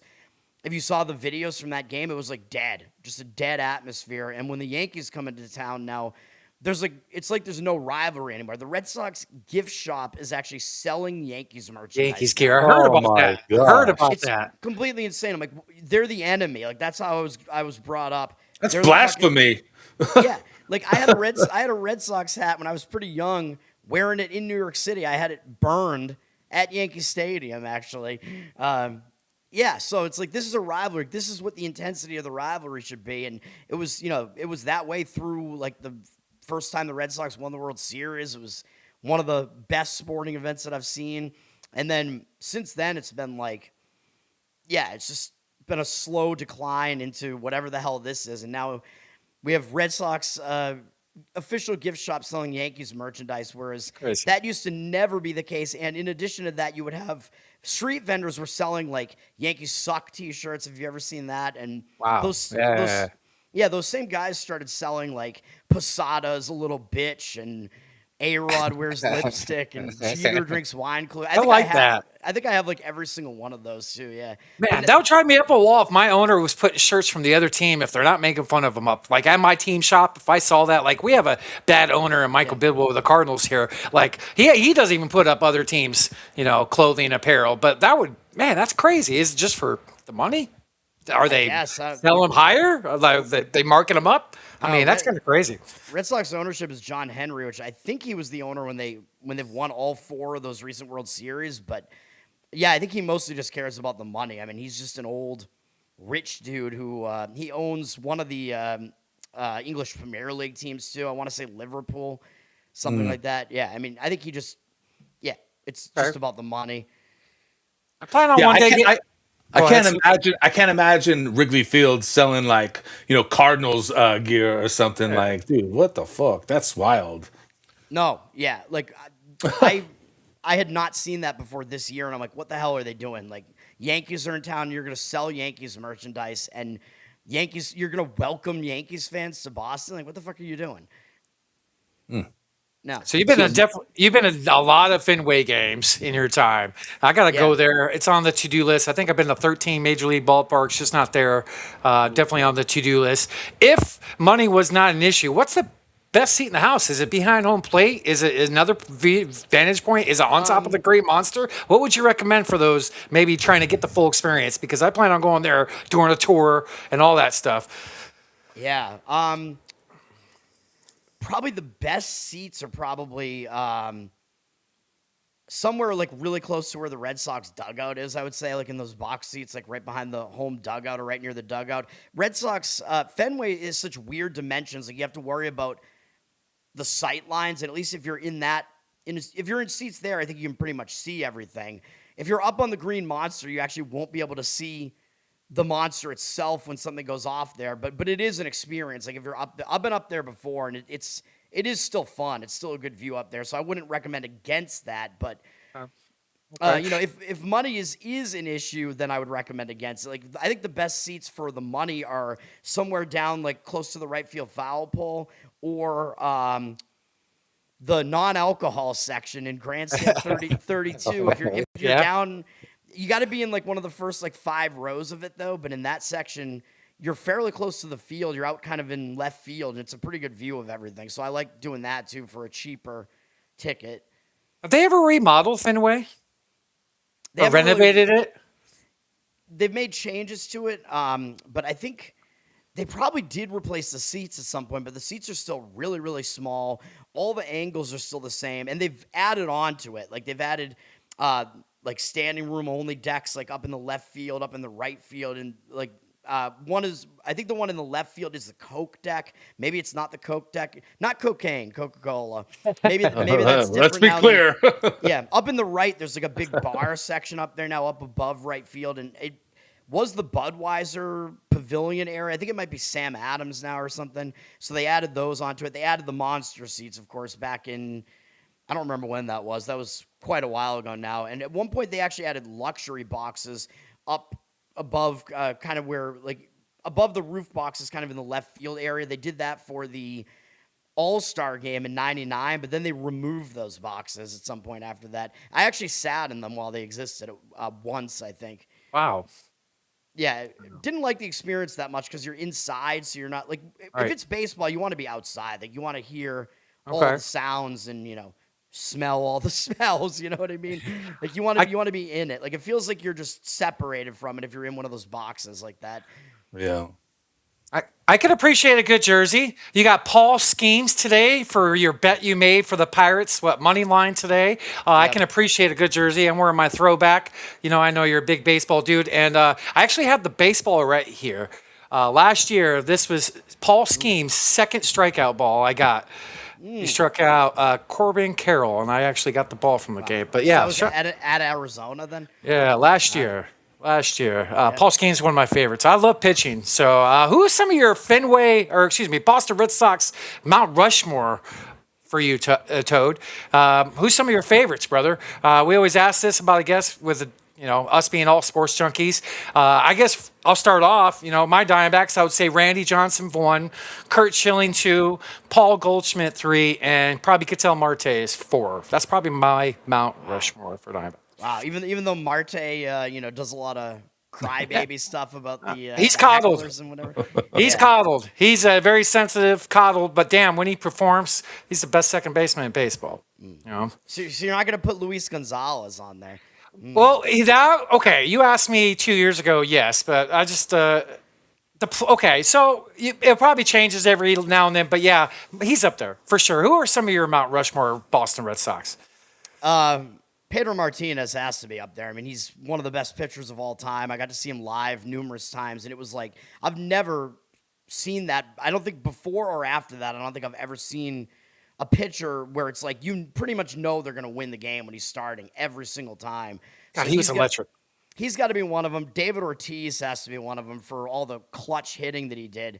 Like the back-to-back walk-offs in the 04 ALCS, and I mean, he was a great hitter in general once he was on the Red Sox. Say what you want to about whether or not he was on steroids, because everybody was. Yep. But then, like, nobody had, like, you have to have that, like, clutch gene to you, and I don't think anybody really had that otherwise. And if you are familiar with you probably are, the 2013 World Series against St. Louis, Ortiz basically single-handedly carried the Red Sox in that series. It was maybe the best single-player offensive performance in a World Series ever. So he's got to be on there. Great choice.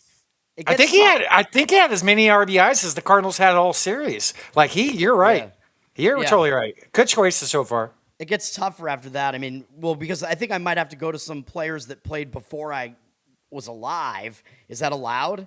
Yeah. Oh yeah. Sure. I mean, I think Ted Williams has to be on there, just because of all that he did while he was there, and he actually missed some seasons because he was like in the military during World War II and whatever, and he still has the longest home run in Fenway Park. There's a red seat out in the bleachers that is where he hit that home run. It's like 528 feet or whatever the hell it is. Center field, wasn't it?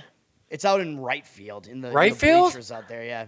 Kind So it of wasn't like, out of the stadium? it's like right center. It's part of the stadium where it's like almost impossible to hit it out of the stadium because it's like 40 something rows of seats in that section in that area of the bleachers, and he probably hit it like almost all the way back in the bleachers. And all the bleacher seats are green. The one that he hit was red, so you can see it out there. So I'll go with Ted Williams. And the last pick is is tough. I mean, these are probably all cliche picks anyway, but I might go with Jim Rice. Ooh. I think he's a guy that gets overlooked. He was a little bit before my time, though. Yeah, I mean, if you go and you like look at what he actually did and look at his numbers and whatever, it's like way better than people expect. Nobody really knows who he is. Everybody overlooks him, and he was the best player on the team for quite a while when he was there, and he was part of like this really good outfield that they had back then. He also saved a kid's life, so I'll give him some extra props for that. If you're unaware of that situation that happened where a kid got like nailed with a line ball during a game, and he ran over and like helped the kid get medical attention or whatever. You can find the videos of it online. So I'll go with Jim Rice as the fourth. Oh. Yeah, I like your four. Pedro Martinez, man. I cannot dislike that guy. That guy's arm was electric. I mean, what was he, a $180 soaking wet? Like, and he had one of the most tiny, electric. Yeah. But he had an electric freaking arm, dude, and the movement on those pitches, man. Yeah, I love your Mount Rushmore. Now, Snoop's a Cubs fan. Snoop? So yes, I too know what it's like to go through a curse. You know? Oh, yes. Yeah, exactly. Yours was longer than the Curse of the Bambino, yeah. A little bit. Dude, you know what's crazy is, did you hear about the guy that had the billy goat that put the goat curse on the Cubs? He just passed away recently, and it came like right after the Cubs had lost like, I can't remember the exact number, but it was like 12, 13 games, and I was gonna say 12 or 13, yeah. This season, right? They've been yeah. This season, Just a couple weeks ago, yeah. I did not hear that he died, but I knew that was. I don't know the origins of that curse, but I know the curse of the billy goat. I know the name of it. Yeah, that's the day he died was like their losing streak started or something like that. It was like fucked up. Yeah, and then I was wondering if is there like an extra curse for the Bartman thing or no? Oh man, dude. So check this out, man. I used to probably like 25 years ago, I used to go to this doctor, and he had on the wall, he had Steve Bartman coming out of the hole like Saddam Hussein from Iraq. Like, dude, it was so funny. I used to crack up every time I would go to the doctor. I was like, damn. Yeah, I think Bartman got some mistreatment there. I think he made a mistake, and then everybody tried to ruin his life over it, which I think is unfair. I think he did all right though. He made out pretty good. He made some monies out of it. Yeah, I mean, his life, definitely got altered, and I'm sure that he had to experience a little bit of hardships, but I'm pretty sure he ended up all right at the end of the day. Yeah, but it was rough there for a second. The good thing that came out of that season is the Marlins beat the Yankees though after that, so the Yankees lost that World Series. All right, it's good to see the positive. Well, because I mean that was the year that was the Aaron Boone home run year. It was like one of the worst endings to a Red Sox, the worst ending to the Red Sox season ever. It was they looked like they had it in the 03 ALCS. I was a freshman in college, and most of us are Red Sox fans. A couple of guys on my floor were Yankee fans, and I was like, "Oh, this sucks so bad." Like, yeah, it was the game where Grady Little left Pedro in too long. If you know the lore behind that, yeah. And then it went into extra innings after Pedro blew the lead in the 8th inning or whatever, and then Tim Wakefield gave up a home run to Aaron Boone, in the 11th inning or whatever the hell it was. Ugh, yeah. Yeah, it was really surreal when the Cubs, broke the curse, though, because I thought it was going to happen the year before, and almost Back to the Future style, almost. Yeah, well, and also it was crazy because my father passed away the year before, and he was a big Cubs fan, Oh, that sucks. And so I remember the day he died, sitting there, and like a voice as clear as day said to me, "The Cubs are going to win the World Series, not this season, but next season," and that's exactly what happened. And I was like, "Holy shit!" And that was that was the COVID season too, right? Like, no, it was 15, 16. Was it? What am I thinking then? Dude, I don't know, bro. But I got all the years messed up in my COVID mind. fucked us all up. Fuck. Right? There's no way it was 2015 because I was definitely at my job that. Yeah, dude. It I was was at the job 2020. they fired me though, and that job I started that job at 2016, so it had The to have been the after Cub that. the Cubs won in 2016. My dad died in 2015, Okay, and that's yeah. when. So and then they won in 16. Okay, all right. Yeah, it's been 10 years. Wow. Snoop, I Yeah. never asked you this on the pod. Who's some of your Cubs Mount Rushmore? Yeah, so I'm not a huge baseball fan, but Sean Dunston.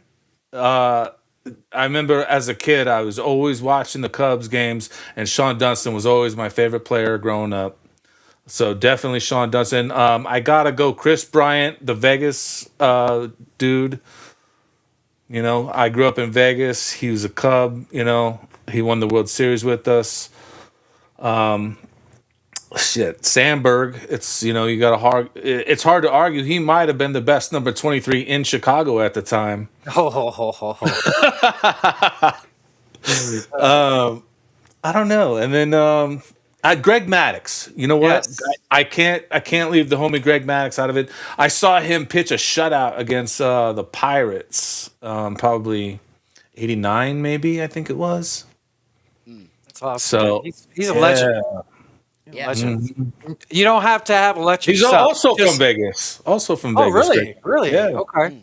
You don't have to have electric stuff. It just depends on movement, and that's what he did. Gosh, he was so impressive. Just where he put the ball in movement. Not the fastest guy. Upper 90s or upper 80s for his fastball, which ain't nothing. But dude, Greg Maddux was the shit. Even for the Cubs, I think he won his first Cy Young there right before he went to Atlanta. But that's a great Mount Rushmore, man. Ryan Sandberg, dude, Rhino. Yeah. Dude, and it's like there's so many other good players too. Ernie Banks. I thought Banks might be on yours, yeah. Andre Dawson. Like there's so many good ones out there that it's. Sosa. Well, I mean, I like Sosa. I'm not a Sosa hater by any means. I mean, but he's not my favorite player. I mean, the steroid era, is cool, but I just don't know, if he did or didn't. I don't really give a shit. It's just a weird time, and I wasn't really into baseball at that time, because I just kind of fall in and out of love with baseball. I guess, I'm kind of getting more into it now that Vegas is getting a team, but I'll never be an A's fan. Yeah. Well, they have some good young players though. So I don't know. I mean, maybe you'll grow to like them. I'm against them tonight though. That's who the Pirates are playing. Yeah, with the rookie, the young guy for the Rockies going on the mound. Not much to know about him. Which guy? You talk about the Rockies Cubs, right? Oh, I was talking about Pirates. A's. Oh, excuse me. Pirates My and bad. A's. Pirates My and bad. A's, My yeah. bad. My bad. Cubs have Rockies. I don't even know who they have pitching tonight. Oh, Sean Sullivan. He's from Boston, actually. Yeah, Sullivan is pitching tonight. I don't know much about that guy. Yeah. You're a Celtics fan. Has that resonate with you since you're a kid as well? Have you been a fan your whole life with the Celtics? Yeah. Yeah, my dad took me to some of those games too when I was young, so I got to see, it was mostly sort of the 90s era, so it was like Paul Pierce, Antoine Walker, got to see guys like that play live. Got to see an Antoine Walker buzzer beater against the Heat at one point. Oh, fuck. I'm going. A lot of it has been more I'm out. just You're a Heat fan. Oh, you're a Heat fan? Oh, shit. No, well, listen, to be fair, I'm Heat and Suns because, I grew up in Phoenix and I was a ball boy for the Suns, but Heat have always been my favorite team. So I have love for both organizations, but go on with your silly Celtics. No, I definitely story. started rooting against them after the LeBron decision. I was like, I hate this Heat team. It's just player constructed super team. Fuck that. I wasn't a fan of that, and I also wasn't a fan of Kevin Durant coming to Phoenix or Bradley Beal. There's a lot of moves. Yeah, I'm not a huge fan of Durant or whatever. I don't like these super teams, especially when they're built, but they just don't have like the chemistry for it. Although of course the Heat Chemistry is so important. The Heat did win multiple championships, and then of course I got extra pissed because Ray Allen went over there because Ray Allen basically like left the Celtics because he sort of got in a beef with the other guys in the big three, KG and Paul Pierce. So yeah, KG was kind of the leader of that team, but. When I was really young, I'm an extra in the movie Celtic Pride. So we had really? No shit. Oh, wow. Yeah, you like that movie? I fucking love that movie, dude. Love it. It's an underrated movie, man. They filmed it at the TD Garden. Like, it was one of the last things that happened. Or the old Garden. Boston Garden, excuse me. Yeah, it was one of the last things that happened there before they tore it down. My dad, took me to it. He's like, let's be extras in this. We got some, like, free Celtic merchandise out of it, whatever. We got to watch them, kind of filming it, be extras in it. We got to see the origins of the Utah sucks chant. Like, one of the extras actually created that chant while we were filming it because the director was just like, come up with some chant that you know against Utah, and the guy was like, Utah sucks. Like, all right. Yeah, and we got to see Daniel Stern, Dan Aykroyd, whatever. I didn't get to meet them or anything, but that was a fun time. I mean, you might be able to find me if you like slow the movie down. You got to look for my dad who has kind of a big like gray beard. That's kind of how you might be able to find me if you. Hey, send me a clip, dude. Right. Send me a clip. Send me a clip, and I'll put it up in here. I'll try to find it if I can. I think it's difficult to do, but yeah. So I was in that, and then I just continued to root for the Celtics, obviously, and then they finally won one in my lifetime because they won one championship when I was really little, but I don't remember it at all. Like the last of the Larry Bird championships. So the first one I actually remember because I just remember the Celtics as being awful in like the 90s and making the playoffs a couple of times, and then finally they constructed the big three and they won in 2008, and that was pretty big because that was the first time I got to see them actually win the championship, and then they won the other one in 2024. And at that point, because I was I had my software job and whatever, I was like, I'm going all out, man. Like, I'm going to one game every playoff series, you know what I mean? So yeah, I did that in 2022, 2023, 2024, I think. And 2025 as well, because that was before I got fired. So all 4 of those years, I went to one game in every Celtic and Bruins playoff series that happened throughout that entire span. So I was at game 1 of the NBA Finals, Celtics and Mavs. Yeah. I was at the series before that game. I think it was game 1 against the Pacers. If you remember it, was the Celtics looked like they were dead in that game, and Jaylen Brown hit that 3 from the corner. It was like a really well-known shot. It's like the Jaylen Brown shot, the corner 3. Yeah, I was at that game. Yeah. So, dude, let's get right down to the strong skinny of it. What's going to happen with Giannis? He's either going to Miami or to South Boston. I don't know if I want him. You know what? I'll be honest. So this is where I kind of lie. Like, I would almost rather give up Bam instead of Tyler Hero for Giannis. I'm not a big Giannis fan, but I think maybe that lineup would make more sense just for the Heat. I'm not a huge Bam fan, and I especially hate it because like his point scoring record was like just totally rigged, basically. Like, let's just keep getting fouled. Let's keep fouling him. Let's keep doing this. Like, give me a break, dude. Like 50 free throws in the game or whatever the hell it was. Like, come on, bro. Yeah, we had an episode, and I looked this up. He had more free throws that game than the Phoenix Suns did as a team in any game this year. Yeah, that's crazy. That's crazy. Yeah, like it was. I think the other team was like basically helping him out to get it. I'm like, I don't even think that should count. Like, I don't know. I don't know who has the record otherwise. Is it LeBron? I don't know. What points for the game is Wilt Chamberlain 100. No, that never happened. Allegedly, right. Where's Jim Rome? It might be Kobe. Actually, I don't remember. Kobe had what 81, right? Yeah, it might be that. It might be that then. But with the Giannis, man, this is kind of getting old as sports fans, to be honest with you. How long has this been going on with him since last year's like trading deadline? I mean, let's just freaking do something. There's a lot of rumors. New York was in the rumors. Now it looks like they're completely out. And remember, they're just rumors. I mean, Jaylen Brown had the best year of his career this year. I'm not flipping him for Giannis. I like your team. Matter of fact, I dig your team a lot. I mean, I think that the coaching in the playoffs was a problem. Like, I don't think Missoula's that good, actually. Like, the Celtics, they lose so many games as a big favorite at home. Like, they lose so many games in series that they should not lose. It's getting ridiculous. But you know what, dude? At the same time, like I was telling him a few months ago that, dude, the Celtics, they still got first place. Like, they still played great in the East without Tatum all season. Two seed. Oh, was it second? Okay. Yeah, they were behind Detroit. Yeah. Yeah. So, like, I mean, they played amazing. Who would have thought they would have done that without Tatum? You know? Nobody thought that. Like, I thought they were going to be like 5th in the East or whatever. But then you get him back, and you're like, okay, this team can actually make this run here. But I think it came down to the coaching. At least, I mean, I didn't necessarily think. I mean, I did think the Celtics would win the East, actually. I didn't think they were going to win the whole thing. But, like, losing to the 76ers is pretty unacceptable. Yeah. And, yeah, I think, again, it was Missoula. Throughout the entire, like, regular season, he was, like, he had, like, a 10-man rotation. He was getting everybody involved, like, getting players to, he was, like, getting the most out of all his players, whatever. Then it comes to the playoffs, and it's like, no, you're going to rely on 2 guys, Brown and Tatum. Like, what are you doing here?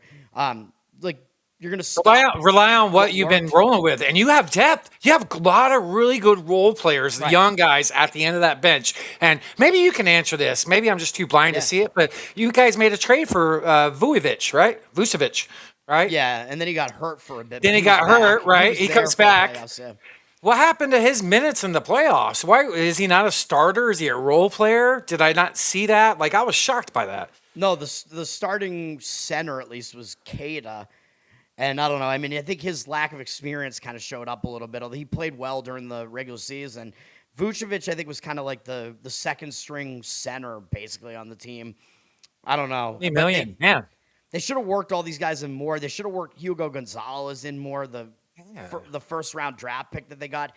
That guy, like, I think he was a great draft pick. Like, he doesn't show up on, like, the stat sheet, really, but he's all over the court, like, playing really, really tough, playing really good defense. High energy, a lot of effort. His best game, he had, like 20-something rebounds, right?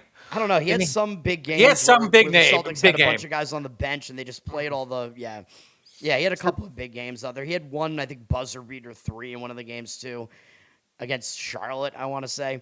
I don't know what they were doing, though, because when they won the championship, they had a deeper rotation. But, of course, that was with Holiday and Porzingis, and they didn't have those guys this time. Although Porzingis was hurt for most of that run, so they basically won that without him.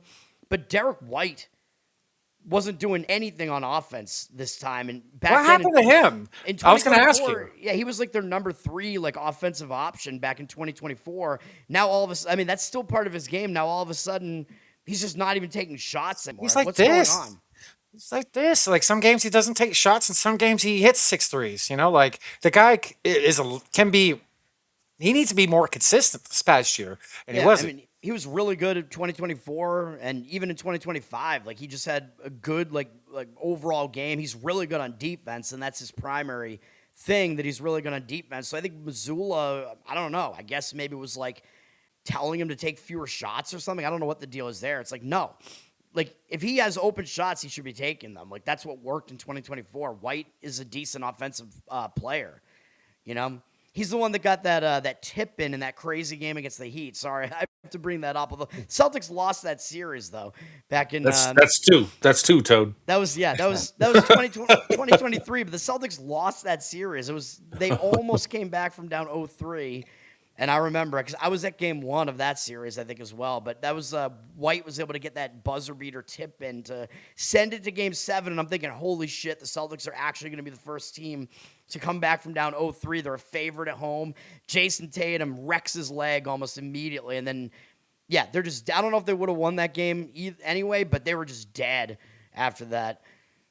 Thank you for. I was going to bring up Celtic Pride, and I was going to bring up the Old Garden, but thanks for answering those. I love Celtic Pride. We love that fucking movie. It's very underrated. And real question, like, Phoenix fans, we don't have many rings and championships. Not like the historic franchises you have. Is there any other room in the Garden for banners? You guys already have how many? Like, is there room for more? I think the Celtics have 18. It's just the Celtics. It's just the Celtics and the Bruins that play there. The Bruins have what is it? Maybe I want to say 6. Hopefully, I hope I'm not getting that wrong. Something like that. Bruins only had 1 in my lifetime in 2011, and they easily could have won it in 2013 and in 2018. They really should have. They blew that one, but So you don't put division banners or conference banners. It's only championship banners, right? No, they do have that too. Yeah, you're right. Like, so they're the championship banners are there, but you're right. I think there are conference banners, maybe. I don't know. There are a lot of banners up there. But I like your Ring of Honor. It's like squares with numbers on like one big banner. Yeah. Right? I like that because you guys have just a historic franchise. People need to know the historic about franchise, you know? The Ring of Honor, like the Celtics Ring of Honor is another banner with all the retired numbers on it, yeah. And they're all hanging like from the rafters in the main arena there. Yeah. But they have to excuse me, guys. I'll be right back. Concerts, though.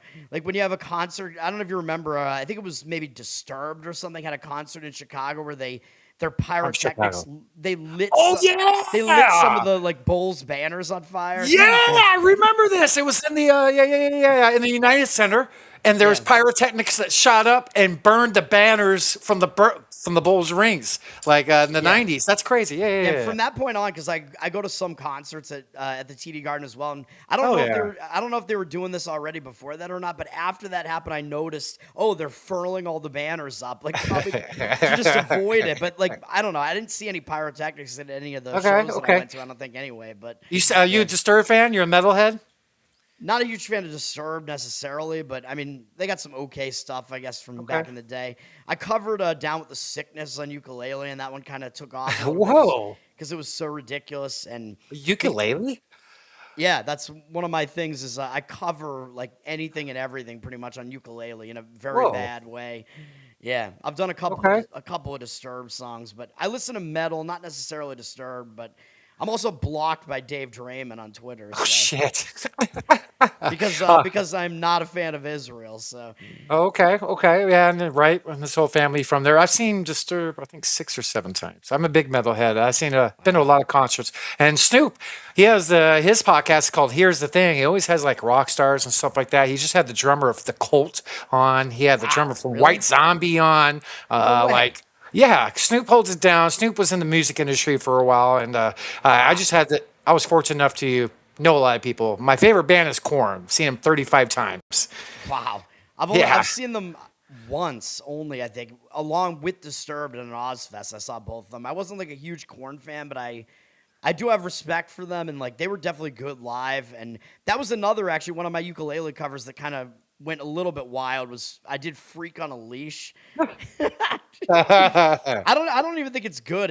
I tried to adapt it to ukulele, and it's really weird sounding, and I can't do the Jonathan Davis like growling stuff that he does. But beatboxing.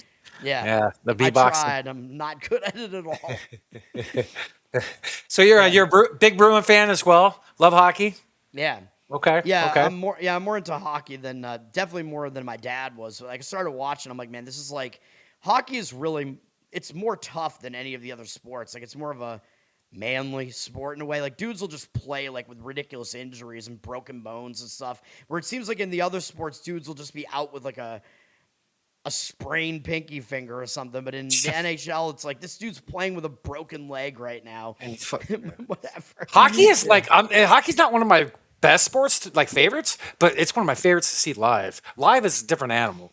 Oh, yeah. It's maybe the most fun team to go see live in Boston because, like, I think from the Bruins' inception, like, the games just sell out. Like, people go to the Bruins games. Like, the fan base is just a more hardcore fan base. It's a lot of big, bearded, drunk men for the most part. Yeah. Snoop, did you know he played ukulele? I did, actually. You know what? I would like to ask you about that. Yeah. What was it like to serenade Owen Benjamin? Ooh. Originally Owen Benjamin serenaded me originally. Oh, is that right? I saw the clip of you with him. Yeah, when he was first on Tower Gang, he made up a song about me on the spot because he plays piano. Oh, really? Yeah, so that was really fun, and yeah, that was the first time I got to interact with him. And I've been following Owen since like the mid to late 2000s, probably. Like I loved his comedy back then, so I've been following him since then. And now it's crazy that he's in this like canceled comedy sphere, which is kind of where I'm at as well. But you're talking about Bro Grove, probably, where I got to play on stage. Hey, please don't say the name of the song. we got to play the song that I went most viral for and got fired for, which is a Yay cover. Okay. So got to play that with Owen, and then we did also play as a bonus song. We did. There's a song from Borat that I don't know if it's in the actual movie or just a deleted scene, but Sacha Baron Cohen, I think, came up with the movie. It's a you might know what I'm talking about. I don't know. That's the one I don't want you to say. I'm pretty sure. It could be either one. I don't know, but yeah. So I got to do that one with Owen as well. That was awesome, man. Getting to play with Owen on stage. Like I never thought. Like imagine me, in like 2008, 2009, like just a dude that just watches comedy, whatever. Like, did I think that in 2025 or whatever I was gonna be playing super offensive music on stage with that guy, with Owen? No, I could not have predicted that. Well, I guess I first discovered him through the cartoon Archer, is I think where he did one of the voices on Archer, and then I discovered that he did comedy, and then he got canceled by everyone, and then now I guess he's been more on my radar lately, but that's pretty cool though, I mean, I've grown up around the entertainment industry most of my life, so it's funny to see people, but that's pretty cool. Yeah. I'm looking forward to this year, man, and seeing what it's all about. Hopefully, I can get there. It's coming up. August something? August, was it 7th or 8th? 8th, I think it is. Yeah, it's whatever that weekend is. I think. Yeah. So hopefully you're gonna be there, man. It'd be cool to meet you there. And meet everybody. It'll be fun. Like I'm looking forward to meeting people. So you were part of Tower Gang. Who else was a part of this Tower Gang? Like I never really heard about it until I met Lobster and Raven and these guys, and I've heard them talk about that. Yeah, I mean you can still find all the episodes are still actually online. The old ones are on Odyssey, and then the newer ones from like probably episode 100 something on are all on Rumble. We could not keep it on YouTube because the goal wound up being to make the most offensive comedy podcast that we possibly could, but really the goal was actually to make each other laugh. But right.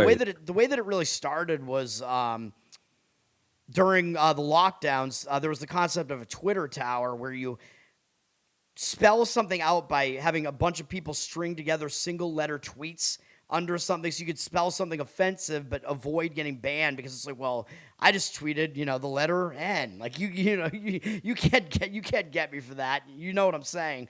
So we were in this group chat on Twitter that would coordinate the towers essentially. And some of the guys that I met in there, we decided let's just start a podcast where we basically make a podcast version of this, like a podcast where we're basically shit posting.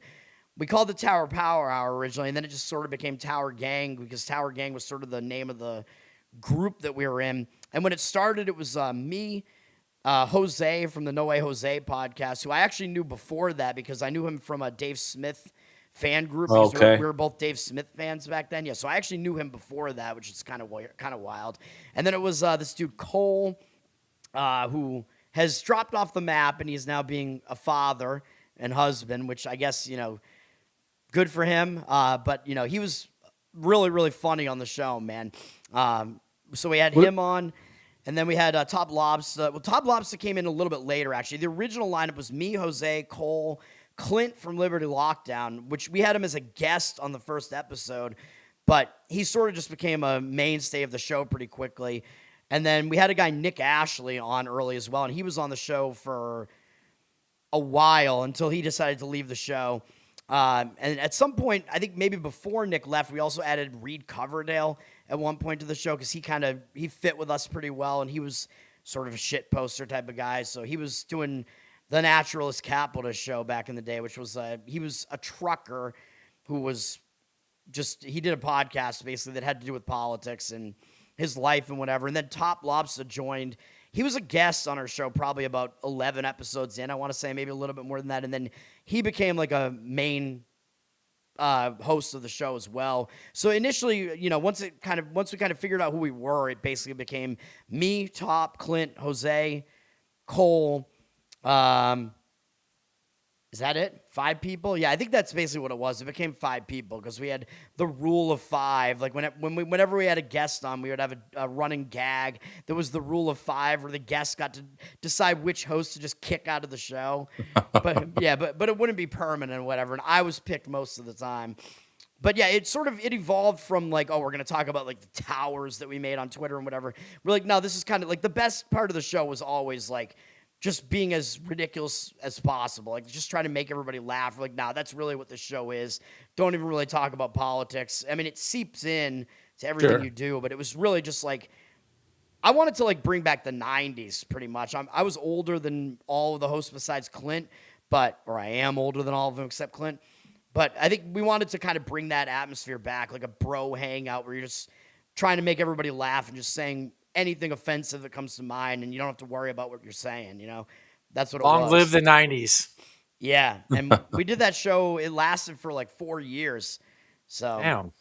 Yeah, I kind of wish it still existed because I think there's, we had built up a decent fan base for it, and I think there is still room for a show like that out there.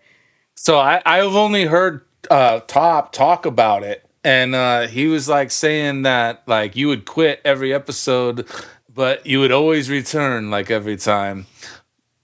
I don't know if I would necessarily quit.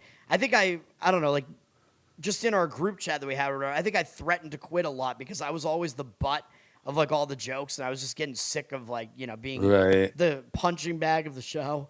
So I was like, fuck this, like, Yeah. Well, I didn't mean to bring up a bad time, but I just thought it was kind of interesting. That was kind of part of the show. I mean, I guess that was part of my character on the show. Although we all were really just ourselves, though. I mean, I think that was the other thing. Like, we didn't want to be fake about any of that. Like, maybe we were exaggerated versions of ourselves, but we weren't like lying or pretending to be people that we're not. Yeah. Well, that's why it's important to be authentic, But sometimes you have to. I don't know, maybe you won't agree with this, but like you have to, dial it back and be, yes, you have freedom of speech, but speech does have consequences sometimes. So like sometimes like things don't have to be said, you know what I mean? Like, and so like I just went through a bad experience of working with someone that's a podcaster, and he wants to say the same thing, like have this freedom of speech, no matter the consequences. But, when it becomes a business at the end of the day, it's hard to work with someone like that. Would you agree? I mean, well, I think if you like live that way, though, in this environment where it's basically like you're going up against this like cancel mob that's basically like working in tandem with the government. And if you say anything that's against anything that they want to do, anything that's against their propaganda or anything that's considered to be offensive or whatever, and you're going to be like basically blackballed, and you can't even like make a living for yourself. Like we can't live that way. You know what I mean? Yeah. And it is pretty bad too, because I think I get blackballed just because of my name, Snoop Von Poop. That restricts me. I know, as silly as it is, it's just a playful little funny name. It's not, what I'm saying? But it just, it fucks me up in the algorithm. Yeah, and it happened to me because some people that just hated me decided to dox me. Like, I really think it was some people like in the Libertarian Party that just hate me for being like a right winger in the Libertarian Party, whatever. I think those are the people that actually figured out where I worked and then doxed me over the Yay cover that I did. It's disgusting behavior, and they don't have to suffer any consequences for it. And then I'm at this job for like 9-10 years, so everybody at work knows me. People at that job like me. I did good work for them while I was there. I think I was good for like the social aspect of the company too, because like as an engineers a lot of times contend to not be good at like the social aspect of the company, but I was. So I brought like a lot to the table. I think I was probably the most hilarious person at the company as well. And now they're going to listen to some person they've never met before, somebody they don't know, just like, oh, this guy played this song, a cover song, a song that I didn't even write. Nope, we can't have that, and you're gone.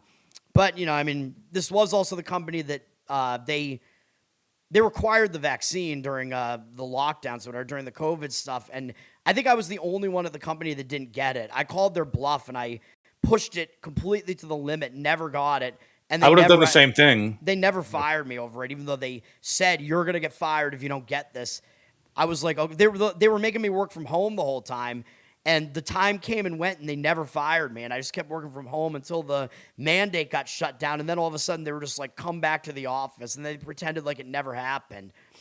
It's crazy stuff. And then I'd have like some people that were at the office would like at least admit, like if you talk to them one-on-one, they'd admit that they were going to vote for Trump and stuff like that. And some of those people like would tell me like, I wish I did what you did and didn't get the vaccine, you know?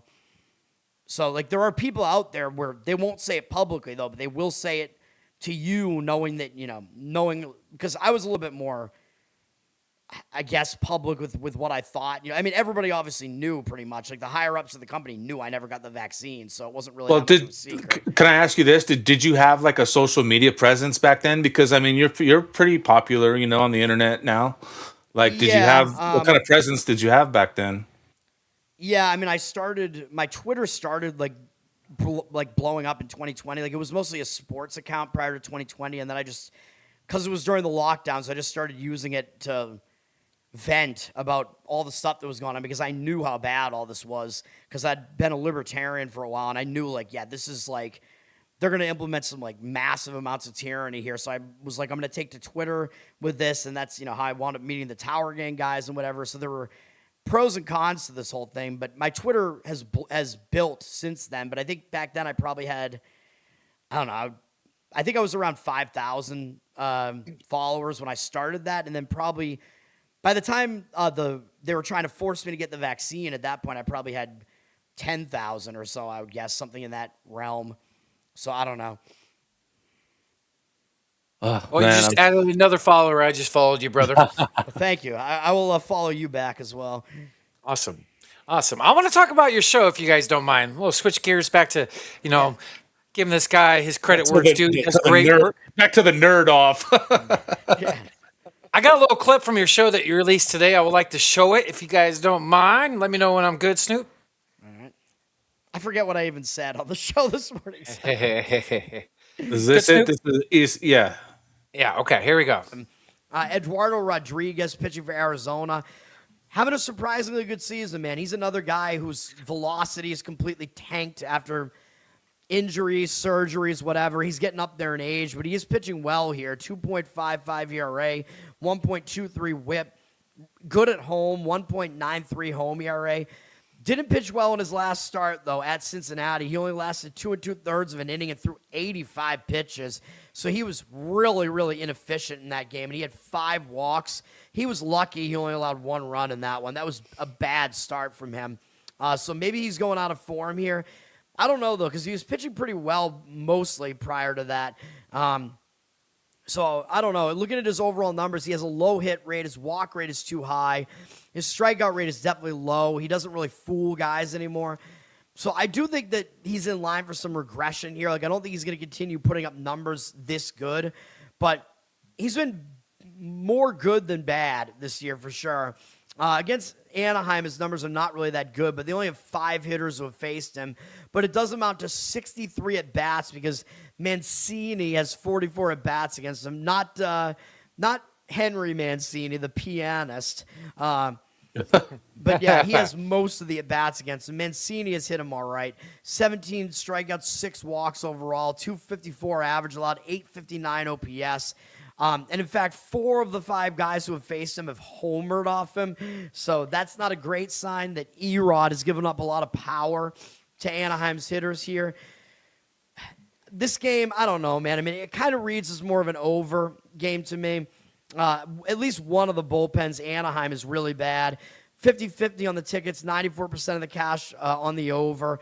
I think both pitchers are kind of untrustworthy here. Totals at 9.5. It's high for a reason. So, you know, I think an over makes more sense than anything else here. The money is backing Arizona. They're around minus 160 something here, though. 70% of tickets, 91% of the cash on Arizona. If you played Arizona, you'd have to make like a -1 run line or something, or do something like that. I don't think I would really necessarily disagree because they do have the more established starter here and the better bullpen. I wouldn't want to do it, though. So I believe the over hit today in that game. No, it landed 9. So 9? Oh, damn. It depended. I think it landed 9. It depended on what number you got on that. But what I should have really said, like thinking about what I just said there, like, because I mean, I should have thought of it this way: is that if you like the over and you think Arizona's going to win the game, Arizona team total over is something that makes sense. I just don't do enough with team totals, but that was a winner if you did that today. So Arizona did win. The game missed barely on the over. It landed 9, so it was an 8-1 Arizona win, I believe. So somebody that's been experienced, I bet every day, look every day. I involve. I have routines. I have people to lean on, but a lot of my own brain. For somebody that just sat down for the very first time to watch you, I think you might have a viewer. Thank you. You're very, very informative. You're well spoken. Damn, you give a lot of knowledge, and you give out overs, unders, trends, what they've been doing, career, stuff like that, like game by game in analysis. baseball, yes, but in game by game. Most of the other sports, I'm mostly just doing sides though. Baseball, by far, is where I do like totals. Like, yeah, it's pretty much just a baseball specific thing for me. But yeah, No, I love the fact that you talk about like the K's with prior history with the batters and hitters. I love how you deal that. You go like game by game analysis, and you do this daily, don't you? Yeah. Every baseball season, like I get really in depth about like all the stuff because I think in baseball the matchup matters a lot, Yes. but I don't do that really with the other sports. Like I actually do situational handicapping almost entirely in all the other sports. So those I'm more basing it on like what the human behavior is going to be like in a certain spot. Like if a team is coming off like a huge game or something like that and they put in a ton of effort and now they're facing a team they might overlook, I might look to play on that team that they might overlook. You know what I mean? And like you today, I didn't like very much. I just didn't in my research. My handicapping last night, this morning, I just didn't like too much. Your Pittsburgh play got me to open my eyes to some things. So riding you on that. No, just very informative. And like you came across very like not like cocky, confident, just cool, collective, and you gave out a lot of intel and you gave options. I'm sick right now, and I say a lot while I'm like trying to. So do I. Because I'm looking at all the different, like switching between all the different pages that I use there.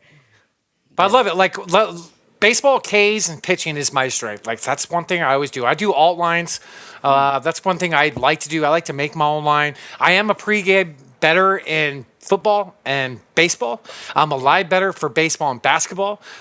So that's one thing that I adapted. Do you do any live betting? I basically don't.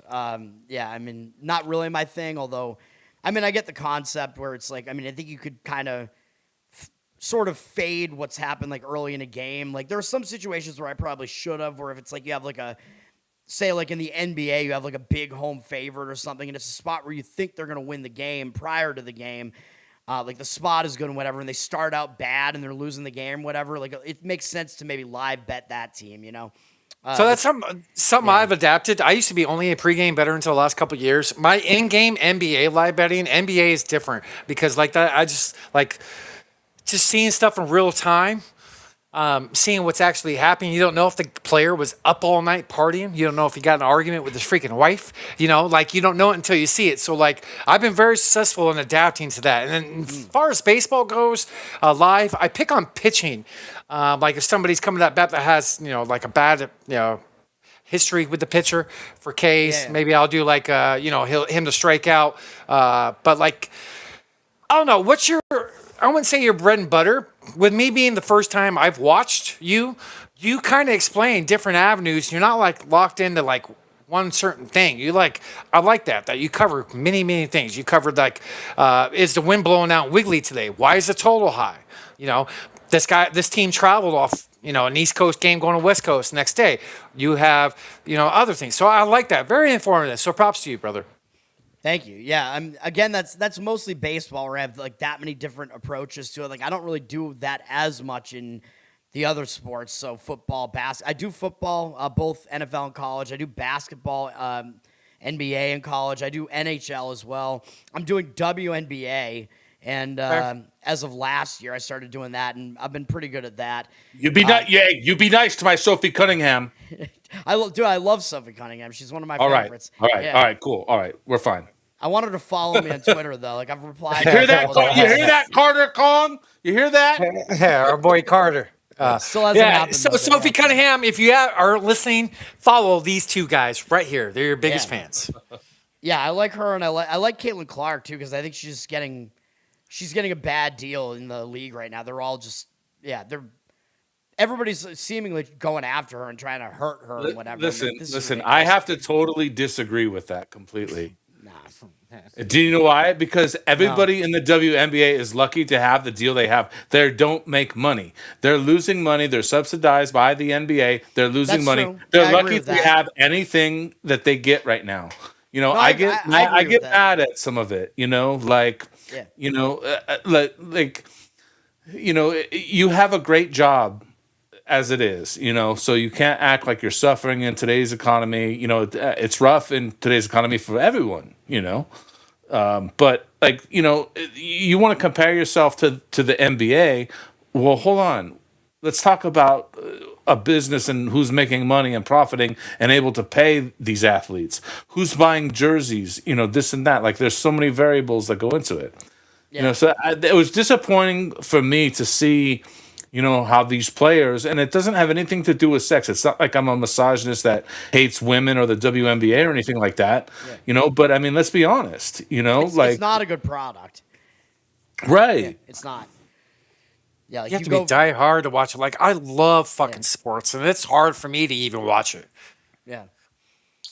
And most of the women in it aren't good looking either, so that makes it difficult to watch. Yes. Except for man. Sophie and a couple Right. other chicks. There's a few of them. There's a few of them. Yeah, a few. That Kelsey Plum I like. She's all right. She might be hurt. I talked about that game on my show this morning. She might not be playing tonight. Okay. So another thing that I mean, I'm just starting to follow your content.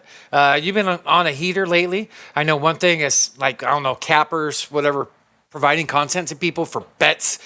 You want to be very transparent. So I like that you scroll with your record. Earlier this year, like I was hot for the majority of this year, but this past like 2 weeks I've been like treading water basically until yesterday I was 3-0. I had 3 baseball unders and they all were easy winners. So that made me feel pretty good. But yeah. So you do singles? Is that that's what you like to do, singling out, right? Yeah, like straight bets, yeah. Okay. That's the best way to go, especially building bankrolls. Successful wise, parlays are made for suckers. Those don't hit too often unless you pick your own lines. That's what I like to do. So, like, I like to pick on 2 or 3 pitchers the day of and lower their K props and just pick their lines and combine them together. So, like an example, like what Gilbert was 6.5 yesterday, right? He's hit 5 straight. He's hit 5 in each game and 4 or 5 straight. So I lowered it, combined it with some other ones as well. Just lowered the line, just being safer. 10 strikeouts. He did. He had 10. He had 10. You know, and maybe call me a puss, but I just like to be safe, and I know how it is. You know, I'd rather just take the layup. He'd been really bad at home, which really doesn't make a lot of sense because usually Seattle's pitchers are better at home because it's pitcher friendly. He was really good there last year. So I gave out the under in that game. That was one of my winners yesterday. It was an easy win, but I'm thinking like Gilbert is not going to continue to be that bad at home. Like that was kind of my thought on that. Plus he had good matchup numbers against Baltimore. Baltimore doesn't do well against him. Correct, right, especially on the road too. And there's like you said on your show, Mariners at home pitching is just a lot different. So I think Woo's going to have a good night tonight, and I think the Mariners are going to come out the win. I know it's kind of iffy, but their pitcher Baltimore is not very good there. But that's Seattle. Do you do futures bets by any chance? Very, very limited on that. I will do shows where I'll do like a season preview and talk about that and whatever. Okay. I gave out 3 NFL season win totals last year, and all of them won. And this year, I also gave out 3 this year that I like the most, and there are a couple other ones I kind of like too. But you already have gave them out? Yeah, for the NFL. Okay. Yeah. If you don't mind, what are they? Patriots under. I forget what the number is on that. 11.5? Isn't it 11.5 or 10.5? 11.5 seems really high. I think it's 10.5. Let me check. Might be 10.5. Patriots under because it's the Super Bowl hangover, man. Like that team always seems cursed the next year. Like look at Chiefs. Yeah, so many people are high on them. Sorry to cut you off. But there's reasoning behind it too because the Patriots had a really weak schedule last year, and then they won the division. They made it all the way to the Super Bowl. They kind of overperformed. So now I think they're going to take a little bit of a step back here, and they don't have as easy of a schedule. So I gave out that one. I gave out Bears under, and I think the Bears are at about 9.5. I thought they way overperformed last year. Really? They're not in an easy division. I don't like the Bears at all. I don't even think they're good. Really? Yeah, and people are going to look and say, oh, they won like 12 games last year, whatever, and the total's 9.5. It really reminds me of one of the other ones that I gave out the previous year that was a win was Redskins under, or sorry, Commanders, whatever. Commanders. Washington under after the year that they made I think they made the NFC Championship that one year, right? So I said the next year I was like, go under because you're going to have like Jaden Daniels is going to have his sophomore slump, whatever. Like they're going to take a huge step back. Their defense blows. And the total was 9.5 on that. They didn't come close. Of course, they had a bunch of injuries, but still, like that was a winner. And then the other one that I gave out this year is I gave out Detroit Lions over, which I think they might be at 10.5. But I mean, the Lions are they're a perennial playoff team, and they missed the playoffs this past Patriots year. 10.5. And like clearly, they could have won some of those games they didn't win. People are going to say it was because they lost their coordinators. I don't really think so. And they have one of the easiest schedules this year too. So I like that aspect of it. It reminds me of one of my other winners the previous year was the 49ers because they were a team like that where they were a perennial playoff team and they missed the playoffs the previous year because of injuries and whatever. They come into the next year, they have a really easy schedule. I'm like, yeah, they're going over that thing. And that was correct as well. Okay, so we don't hate here at the Pick Is In podcast. We're very respectful, and I have an open mind when it comes to listening to other people's thoughts that's different from mine. You have a platform. You're talking to two guys here that absolutely are high on the Bears. Tell us the reasons, your reasonings, why. And I'm being objective, but at the same time, I'll definitely listen because I always do. You're asking me why I'm not high on them? Yeah. Well, we're both high on them. That's Snoop's team, and I've been high on the Bears the last 2 years. Well, I think they overperformed last year. They won like several games by single point margins where they easily could have lost the games. So I think that what they did last year, I think was a little bit of mirage. Yeah, right. It's called perseverance, Toad. I don't think their defense is good. I don't think. I agree with you. Their defense is not very good. I don't think Caleb Williams is that good. They're in an extremely They're in an extremely difficult division.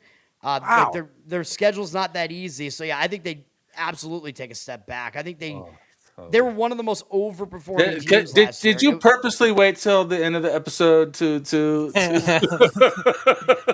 I don't think this was not planned. I mean, that's just. My God! Listen, I'm trying to give out winners here, man. The Bears frustrated me last year, and I noticed you have your Bears Mount Rushmore. Yeah, I've changed it. As soon as you wanted to fucking run your mouth, I had to change it. Who do we? We have what? Ditka? Is that Urlacher? Urlacher, Sweetness, and Butkus, and yeah, that's what Walter Payton. Is that what you said? Yeah. Well, hold on, other way. Boom. Yeah. Well, I know, obviously, but yeah, your head was in the way of Walter Payton. So yeah. That's right. Well, I should be on the Mount Rushmore in Bears history too. Yeah. I don't know why, but yeah. No, I think. Listen, may I ask you an honest question? Yeah. Does all this bear hate come from 1985? Like is that okay? I was a baby. I don't remember that at all. Well, that's what I'm saying. Maybe you were just maybe born into the hate. Like maybe I actually like Jim McMahon. I don't really hate the Bears. I think Caleb Williams is a massively overrated quarterback, and the Bears really pissed me off last year because I think I probably lost because they kept winning. I think I lost betting against them. You realize you're mad at them for winning. Yeah. I think I lost betting against them like at least 4 times, and I don't think I was wrong in most of those at the very Toad, least. I think you're right. I think they had the most single-digit point margin victories in the league. I think they had like 7 or 8. You're right. Totally right. But yeah, a win's a win, though. But yeah. You know who they put on the cover of Madden? Winners. Yeah, the Madden curse is in the thing. Peyton Hillis, best running back ever. Wow. Name drop. That's a name drop right there. That is a name drop. Well, yeah. I mean, being in the space, you have to be open to not what you think and just listen. And like one thing, we can definitely disagree to agree, and I'm definitely listening because more info the better. But I have Caleb. I don't know if you play fantasy sports. Yeah, just football now, but I used to do football, basketball, baseball. Okay. Just an example. I have Caleb as like 3 or 4 at quarterback coming in this year. So I'm that high on him. I mean, fantasy is different from like what it being a real quarterback. What it translates to in the actual game. Yeah. So, We'll see. We'll see. So you got the Bears under. Okay, right. That's one. I said And, Bears under, Patriots under, and Okay. Lions over were my three. Yeah. I like the Chiefs over too, though, because they're a team that's just always there, and they missed the playoffs completely last year. Mahomes was hurt, so I think the Chiefs probably go over whatever their total is. Dude, how about that? Imagine the guy doesn't even it's make the high. playoffs and gets an extension. Like, what the fuck? Yeah. And Right. Ray Rice is out of prison or whatever, or not Ray Rice, Rashee Rice. Rashid. You're Ray Rice. Sorry, I Oh, get man. I get all my Rices who are criminals. Right, all confused. He looked pretty good running out of jail, by the way. We only have 84 days till kickoff, so I absolutely cannot freaking wait. Is that your second? Baseball is your first number one, right? Who's number two on your sport list? I mean, right now, like if you look over at least over the past 4 years or whatever since I've been doing it on Action Network, baseball is my number one. But NBA was until like the NBA playoffs kind of gave me a hit, which is weird because I usually do really well in the NBA playoffs. I think NBA is still probably my best all time, though. I don't know if it's my most fun to bet, but I think it's what I've won the most at. But NBA's changed a little bit, though. You have to handicap it a little bit differently, but that's up there. Baseball is up there. I think next is probably hockey. And then probably college basketball. Football is the most difficult, but I'm up in every sport. But I think, NFL, then probably college football. College football, I had a bad year 2 years ago, but this past year was good, if I remember correctly. And then WNBA is after all that. I don't enjoy the WNBA, but I think I know how to beat it. Okay. That's interesting. Because, our friend Carter, feels the same way. Like, he feels like he's got the WNBA down to a science. Be interesting to hear you guys talk together. Yeah, this guy. So let's do our boy Carter. Dude, he's innovated. He's the best in-game live better I've ever met, and Dude, he hey, dominates the check this WNBA. out. Check this out, Toad. Tomorrow night, this episode's going to come out tomorrow night. He might be on the live stream. Maybe you can hop up and talk to him after. We'll put the interview up in there, and then on the live stream, if you're free, no obligation. It depends what time it is. If it's late enough, I think I might be able to do it. Yeah, it might be pretty late. So Okay. Well, not West Coast time, so yeah, that's right. Yeah, let me know, and I might be able to do it. Yeah, I'm on. Yeah, that'd be East Coast fun. Time, so, yeah. It'd be fun. that's probably had a good conversation. You have a Patreon. You sell picks, correct? I don't know nothing about it. Tell the first time. You right? All my picks are free, but I do have a Patreon. Patreon.com Okay. /LearnToToad. It's in the link tree, but the stuff that's behind the Patreon paywall is Spotify ukulele cover feed and ukulele requests. So I'm monetizing that part of it, but all the picks that I'm giving out are free right now. Awesome. Yeah. Awesome. Okay. So people can't come after me that hard if my picks lose, But you saw my record that I have been tracking for the last, 70-something days. It's going well, and I've only had 2 losing years since 2008 or whatever. So 2015 was bad, and 2023 I think was bad, or maybe actually 2024 it might have been it. Yeah, I think it was 2024. 2022 and 2023 were awesome though. That's awesome, brother. There's a lot of hate in this industry. Like, we shouldn't be going, like, people that do this for a living, like you, bet. Help spread the love. Like, don't hate. I need appreciate to do it for a living. Like, I need to up my bet size. You know what I mean? So, I gotta just go balls to the wall and just do it instead of betting smaller amounts. Right. The casinos have enough freaking money. They've taken enough. They have that huge buildings. Yeah. They don't need to take more money. We're here as an industry community. Let's help each other, love, it from them, and help. Take it from them. For the record, by the way, I actually kind of disagree with the Mariners, by the way, because I was going to mention that when you mentioned the Mariners. Oh, that's fine. I love Wu, but I don't know. His matchup numbers scare me against the Orioles, and Boz, who's pitching for the Orioles, actually has good numbers against the Mariners. I don't know, man. That one worries me. The Mariners. Isn't somebody else pitching? You said Bradish. Isn't it Bradish? Is it? I thought it was Shane Boz. Did I get that wrong? Boz is not today. I know that because I have him in fantasy. Oh, no. It's Bradish. It's Bradish versus Wu. It's Bradish against Kirby. Yeah, all right. My bad. I mixed the pitchers. That's my fault. That's why you're thinking. That's why. I was thinking tomorrow. Tomorrow's Boz versus Wu. Yeah, tomorrow. Yeah. I don't know. You watched my show. You probably saw what I said about the Seattle and Baltimore game today. I think I said over. You did. You did. Was And what I I could thought see in that that too. game. Yeah. Yep. I could see Seattle winning that one though. I mean, Bradish is bad, so Right. badish. Man, there sure are some surprising teams this year. Those White Sox, man. Yeah. Those White Sox. Man, are they in first place? Yeah, they are. Wow. They're still an underdog to win that division, though. Wow. They have lesser odds to win it than I think Cleveland. So I have no idea. Cleveland, Jose Ramirez is hurt. Cleveland has like 3 of their top hitters are all hurt right now. I have no idea. All right, 4 to 6 weeks for Ramirez. I think the feeling is that the White Sox are going to fall off. Like these pitchers that have been doing really well for them are going to start doing poorly. Like Davis Martin got wrecked yesterday by the Yankees. Sean Burke, another Boston guy, he's fallen off recently. You like Anthony Kay? I don't. I don't think he's good at all. Okay. Yeah. Yeah, I could see him falling off sooner than later. Is that game tonight? Let me see. Yeah, Kay is pitching right now. Kay against Rondon. I don't know who's winning that game, but yeah, I did not think that the White Sox would do well on that one. It looked like maybe a Yankees team total over type of game. It's 4 to 3 Yankees in the bottom of the third. So the Yankees are definitely going over their team total. Yep. Yeah. Rodon's got 4 Ks. I had him for 5, and Anthony's got 2.1 innings, 5 hits, 4 earned runs, 1 K. Yeah, he's not good. Rodon is going to get your strikeout prop probably though. Looks like. Let's not jinx it though. Oh, right. Nah, dude, I had a great time just being respectful. Snoop. Yeah. Any words for our great guests?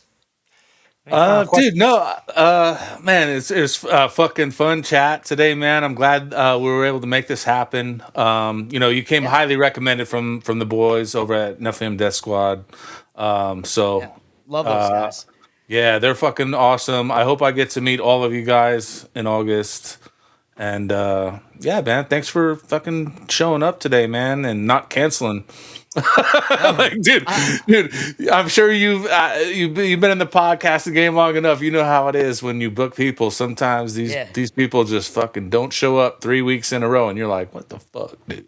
Yeah. Back with the Tower Gang, we had some guests not show up and stuff. Yeah, with my show, I mostly just do it solo, so I don't really have to worry about it. That's I nice. like having the control. Yeah. Right. Thanks for having me on. Hey, did you ever have Cheney on Tower Gang?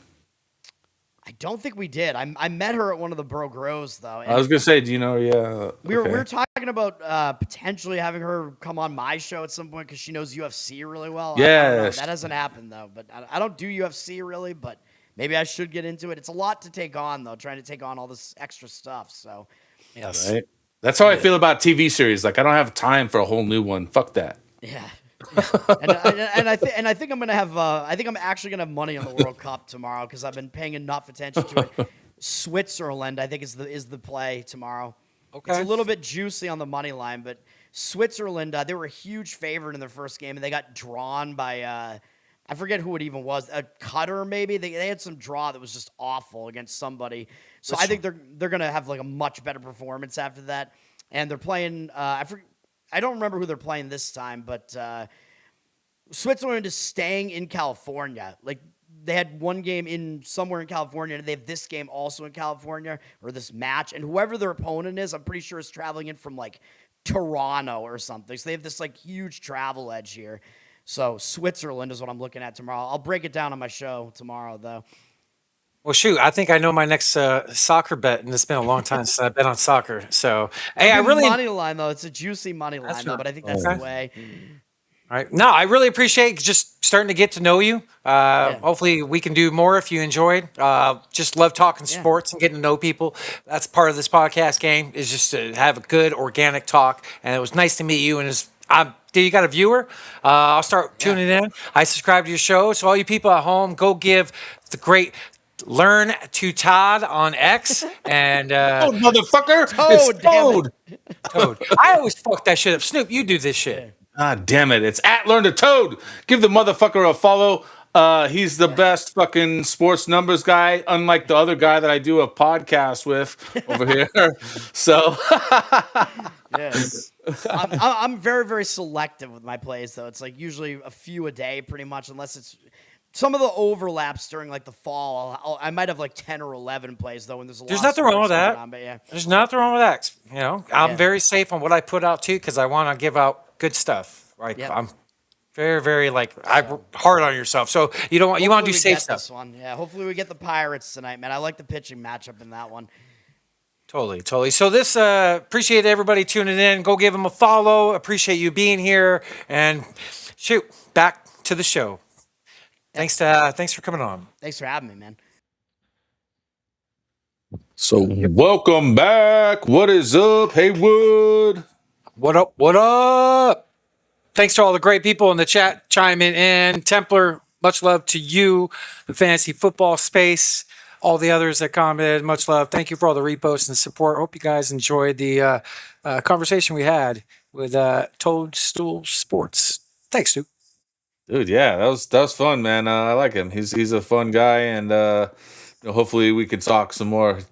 You can nerd out with him some more. That'd be fun. I love that. Thank you, Snoop. I love diving in that. No, it was awesome, man. It's cool. He's from the city of Boston, getting to know him a little bit. I watched his show this morning, and hey, he puts out good stuff. So, hey, let's go give him some support. Anybody that puts out some good bets, good content, we support here. So, yeah, thank you, Snoop, for dialing that up. Yeah. So, what else we getting into tonight? What else? Let's see. Wow. Let's see. I got one Arizona Cardinal thing. You want me to share some Arizona Cardinal history? Not yet. No? We'll get to that. Okay. We'll get to that. All right. So, all right. So let's dive into some Suns stuff. I got some Suns stuff I want to go over for the people. I got the post that we already shared, but I want to continuing to talk about it. Devin Booker changes his number. I got the post up here. So yeah, he's changed it from 1 to 15 in honor of his dad, Melvin. He also wore it in the USA team. His Olympic gold medal run. So just like his icon, Kobe, he's changing. So shout out to the great Espo. Much love to him. But he put out a post here that was kind of interesting. 4 players that have worn number 1 as well as another number in Suns history. Seth Sabalos, 23. Amari Stoudemire, 32. Goran Dragic, number 2. And Devin Booker, reportedly 15. So, yeah, some other ones that have. I know we touched base a little bit on this earlier, but we'll get into some news real quick, unless you want to discuss this a little bit more. Yeah, what is that? I can't see it, the screen too well. No, that's okay. I got the next Mark Williams. Yeah. Well, what do you want to what do you want to know about Mark Williams? I don't think there's any reason he remains with the Suns this season. The Suns have reportedly tendered qualifying offers to starting center Mark Williams and the second-year guard Kobe Bryant, making them restricted free agents. So a little bit of news there. And then, did you have any thoughts on the Booker stuff? That's what I was asking you. About the jersey? Yeah. No, not really. I mean, it is what it is. I think, people were speculating a lot, because of Mark Williams. I've heard speculation that he wanted to give up number 1 for Zion, which I think is absolute fake news. Garbaggio. That's worse than the John Morant stuff. Like Zion, no way in hell. Like we don't want nothing to do with that broken down guy. All the rumors. People pay attention to like there's certain people that give out Suns info that guys need to follow. Don't follow everything that everybody says. So like. The guys that we've had on here are very reliable with their news. So just be careful. If you see like a John Morant post, maybe somebody not locally or like a Zion post, just be iffy about it. But yeah, we'll see. I heard that Devin's going to pay him money for the number if he comes back. So that's what I've heard about that. But I got some other Suns news here I want to pull up. You're a conspiracy theorist. I'll get it from you. So the Suns and Dylan Brooks are in negotiations on a long-term contract. Brooks will make $21 million next season before a new deal with a slight pay raise will kick in. Brooks has established himself as one of the key members of the Phoenix Suns roster after being traded from the Rockets for the Kevin Durant trade. Snoop, how much is too much with Dylan? I know he's important. I know we love him. He's a good fit here, right? everything's worked out. How much is too much? I mean, 24, 25. How much is a slight raise? I mean, if we're getting closer north of that, I don't know, man. That's a lot of money, brother. Is it worth it?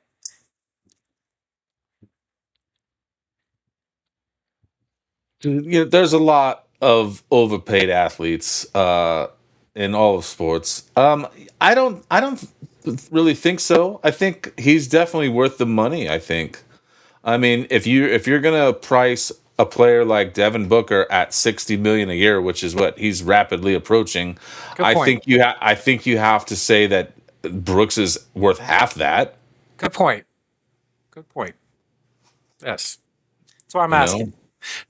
Yeah, especially with the salary cap keep increasing. The way you're breaking it down, he's making half of what Booker's making next year, this coming season. He's worth about that, right? Yeah, that's a good point. He's important And for us. And yeah, absolutely. He brings a lot more to the table that doesn't necessarily show up on the stat sheet, Like he, brings a lot of intensity, to the team that just sometimes doesn't show up necessarily in the stat columns. You know what I mean? Yes, 100%. 100%. So absolutely pay the man. So, got a little bit of Suns history I want to talk about. Since we didn't do so much last week, I got a couple things ready to locked and loaded here. So, June 17th, 1986, 6 years to the day before he was traded for Charles Barkley, the Phoenix Suns took Jeff Hornacek from Iowa State with the 46th overall selection in the second round. Prior to Horny, Phoenix took William Bradford 6th overall. I don't even remember who the hell that was, Snoop. Joe Ward with the 31st pick and Raphael Addison with the 37th pick. I actually remember those players. Kenny Gaddison at 55. So I don't even remember their first round pick, but little picture of Horny back in the day, old school. And then and what's your first? What do you think of Jeff Hornacek? What comes to mind? Don't call him horny. That's so lame.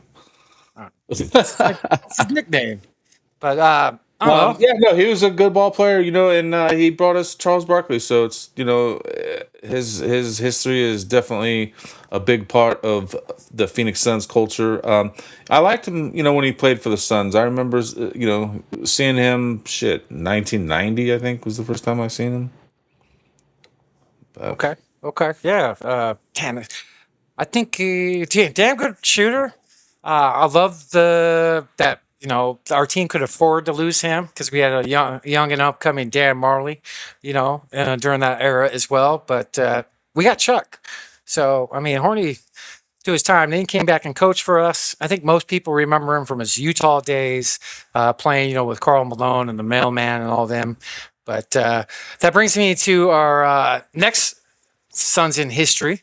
On June 17th, 1992, Charles Barkley was traded here 34 years ago for Andrew Lane, Tim Perry, and Jeff Hornacek, which we discussed on the show. Best record in the NBA that year. He won the MVP. Hakeem was second, and we all know eventually lost to Michael Jordan in the finals. Yeah, why you got to bring the show down, bro? Charles Barkley, baby. Lost in the finals. Shout out to John Voida. He had some little Suns history he posted this week that I did not know about. Fun Suns draft fact. Rich Jones is the only player in Suns history drafted twice. Phoenix took him in 1968 with the number 49 pick. He chose the ABA's Dallas Chaparrals. The Suns drafted him again in 1969, a year later, with the 59th pick, and he stayed in the NBA. He finally made his NBA debut in 1976. I didn't know a player got drafted twice. Shout out to John Voida. Wow. Yeah, I didn't know that either. Wow, that's interesting. Totally. Let's see what else I got here. So you're asking about the supplemental draft earlier. I found a little bit more info from Adam Schefter. Excuse me, Snoop. There's no N in there. I'm still doing it. Anyway, first held in 1977, the supplemental draft allowed teams to bid future draft picks on players. The league hasn't had a supplemental draft since 2023, and no one has been selected in one since 2019, when the Cardinals picked safety Jalen Thompson with a 5th round bid. Now, he was a good player. He actually became a starter later. So, to go back on what we were talking about with that Texas Tech quarterback. Just wanted to show that. Let's see what else I got in here. You got anything, Snoop, before we go into your Cardinal stuff? Yeah, I got some other conspiracy shit that can wait till the end. I think I got one more NBA concerning. So let's see. I got a video from the great John Gamadora, the godfather of Arizona sports, talking about the quarterback of Texas Tech. Snoop, am I good to play this? Yeah, go ahead. Expect that they will have interest. The Arizona Cardinals, I would expect that they will have representation at that pro day. It'll be like almost any other pro day. So I would expect that the Cardinals are going to be represented. What I can tell you is that the Cardinals have done a lot of extensive research on Sorsby already because there was a chance that he could have been in this year's draft. I would expect that they will have interest. Where in the draft, I can't tell you. But because they don't know if they have an answer at quarterback, they will continue to look at the quarterback position. So having Carson Beck in the third round does not rule out the Arizona Cardinals from taking a chance on Sorsby in the supplemental draft. I would expect that they will. Anyway, I just wanted to show that. Shout out to John Gambardora. He's actually one of the guys in media that's on radio that's actually still doing great things and has good insight. So let's see here. All right, Snoop, what you got? No, I'm just thinking, why would anybody want to take a chance on this Sorsby guy when he's already incriminated in all this gambling stuff? And I mean, you have situations like Terry Rozier that just happened and other players getting suspended for gambling. And it's just like, dude, it's like, lines are being crossed too much, in all of this. Great point, Snoop. Great point. It's not like he's only done this once or twice. This is reoccurring with him. It's a problem. It's not going to stop. Look at the numbers of what they found out. Now, the reason why is because this guy is uber talented. This guy's really good when he's on the field, but it doesn't mean can he change? I'm not saying a man or a person can't change, but he's had a lot of recurring things that just keep continuing to happen to him. So, good point. I wouldn't want to erase the second round draft pick on a risk. Yeah, and football's it's a tough sport to break into. It's a step up too. It's one thing to play in college, but then just to step up into the NFL, it's a whole different animal. And if you're bringing baggage with you, it can really derail, your path. 100%. I got a feeling I'm going to love what you're going to bring up. Yeah, you probably will because on this day in Arizona sports history, Arizona continued their dismantling of a playoff team when fullback Larry Centers was cut due to both cap and football reasons after 9 years with the Cardinals. Arguably the fan base's favorite player, Centers was the then only says running back in NFL history with 100 receptions, 101 in 1995. Wow. My man, my favorite player of all time, brother. Yep. So is on this day in history that. Yeah. So they had the Cardinals team went to the playoffs. They beat Dallas that year, and then they just dismantled the team. And he was the heart and soul of the team. Like, no bullshit. He was the heart and soul of the team. I'm glad you pulled this up. I remember that day. And I believe it's posted on quite a few local platforms, talking about it. But Larry Sanders was great. If y'all don't know who the hell he was, you guys need to look him up. He just so much heart, extra yardage, played after the whistle was done through his player. Like, this guy's effort was nonstop. He killed himself on the field. Like, he would break 2 or 3 tackles every play. He was just a leader, a good teammate, cheered, handshake, freaking good rah-rah guy at the same time. Just people listened to it. But he played and worked hard. And he was the soul and heart of that team, man. Do you remember Jerry Maguire? The movie? Yeah. Yeah.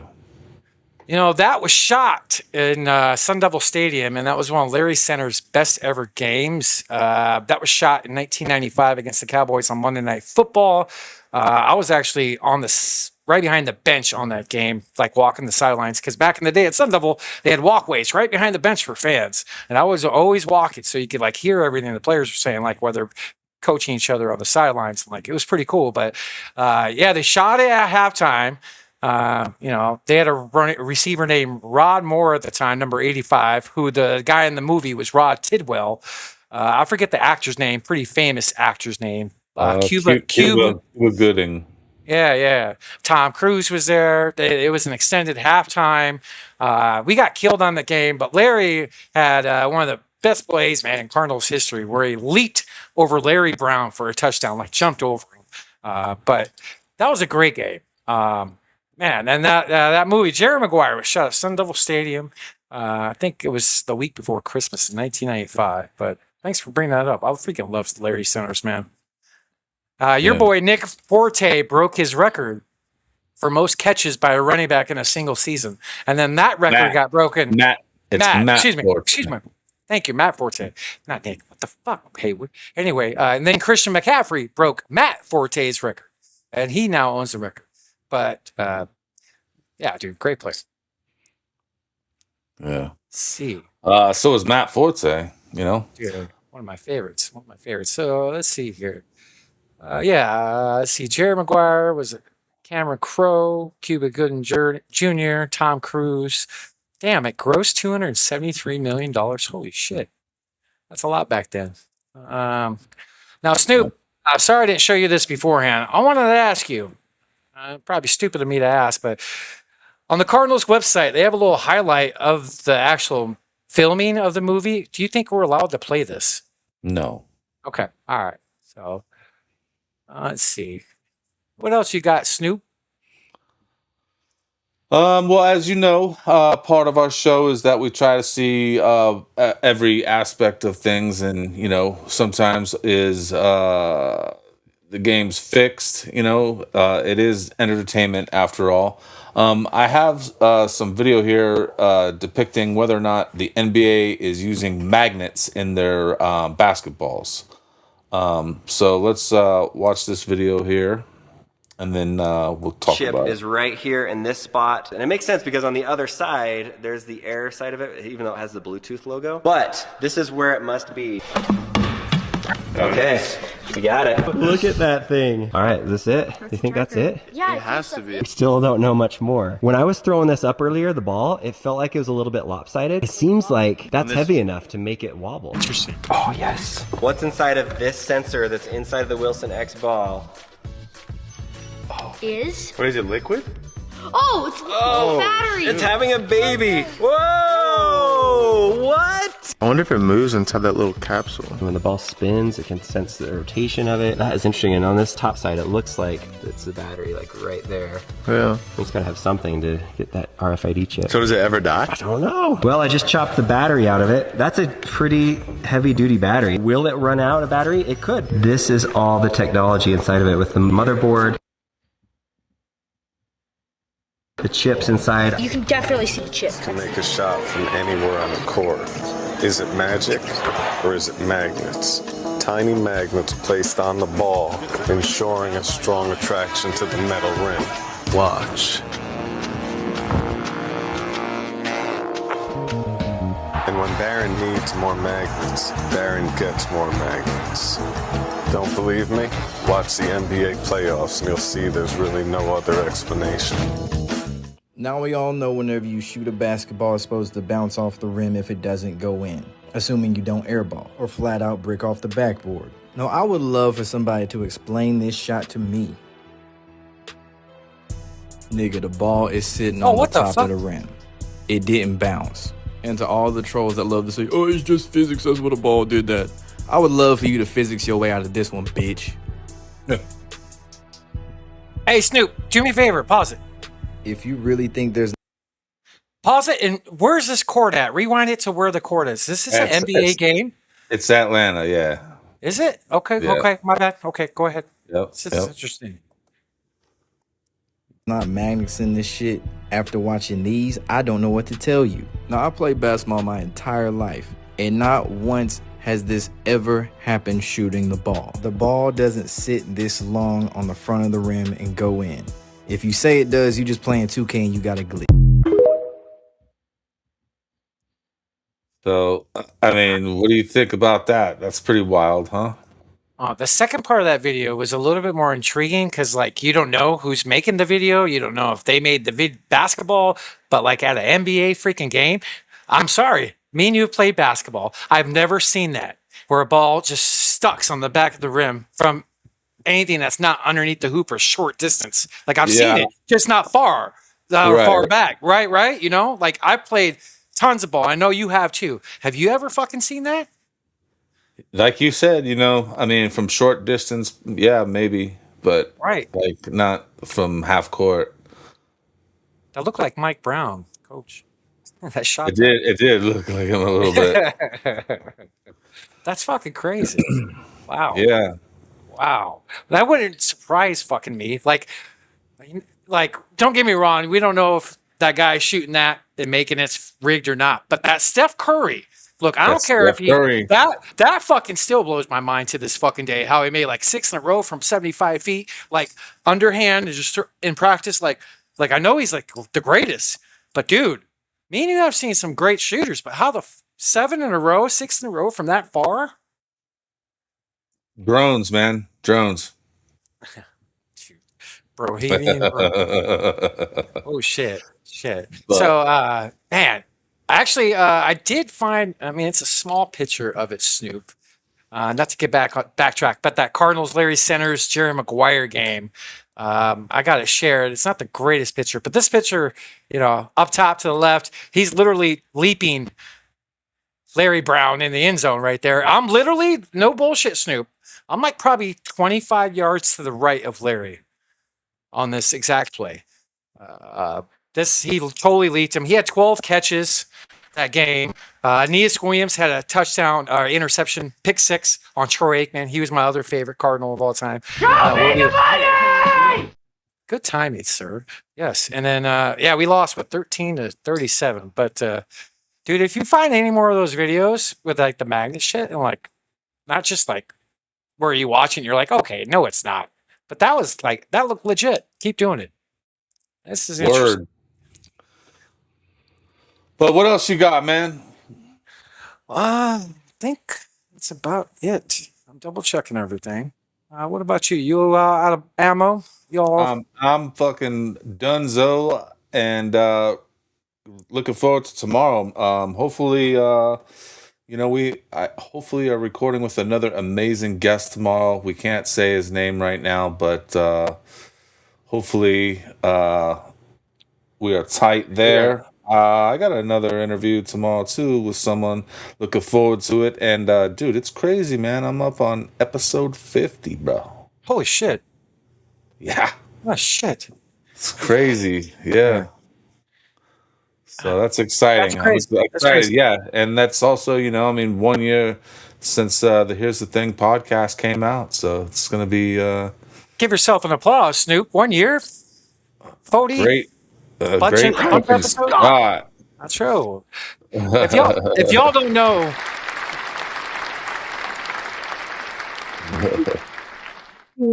Eastern, the Here's the Thing podcast. You've had some bangers, brother, and I only caught a little bit of the one you had this week, but I'm gonna probably try to watch it tonight. The Colts drummer you had on. Oh yeah, dude, he's dope, man. He's all English, so you can hear a bloody accent. Cheerio. But everybody go to the phone booth podcast.substack.com. It's a great place to check out podcasts, and it's getting cleaner every day around there. So I'm excited to see the future of the phone booth podcast, and then we'll get our Substacks figured out, and we're going through some shifts like we mentioned in the beginning today. So, but yeah, we're still going to be posting every week. Bangers every week. That's what we do. Goal. That's what we do. Maybe some other platforms on the horizon for us. So we work hard behind the scenes. Thank you all again to tuning in. Thank you all the people in the chat. I'm not sure if we have any new comments or whatnot lately, but shout out to all you people out there. If it wasn't for you guys in this space, we would be here. So we appreciate it from the bottom of our hearts. Love you guys. For all you. That's right. And if you can guess the name of that singer, maybe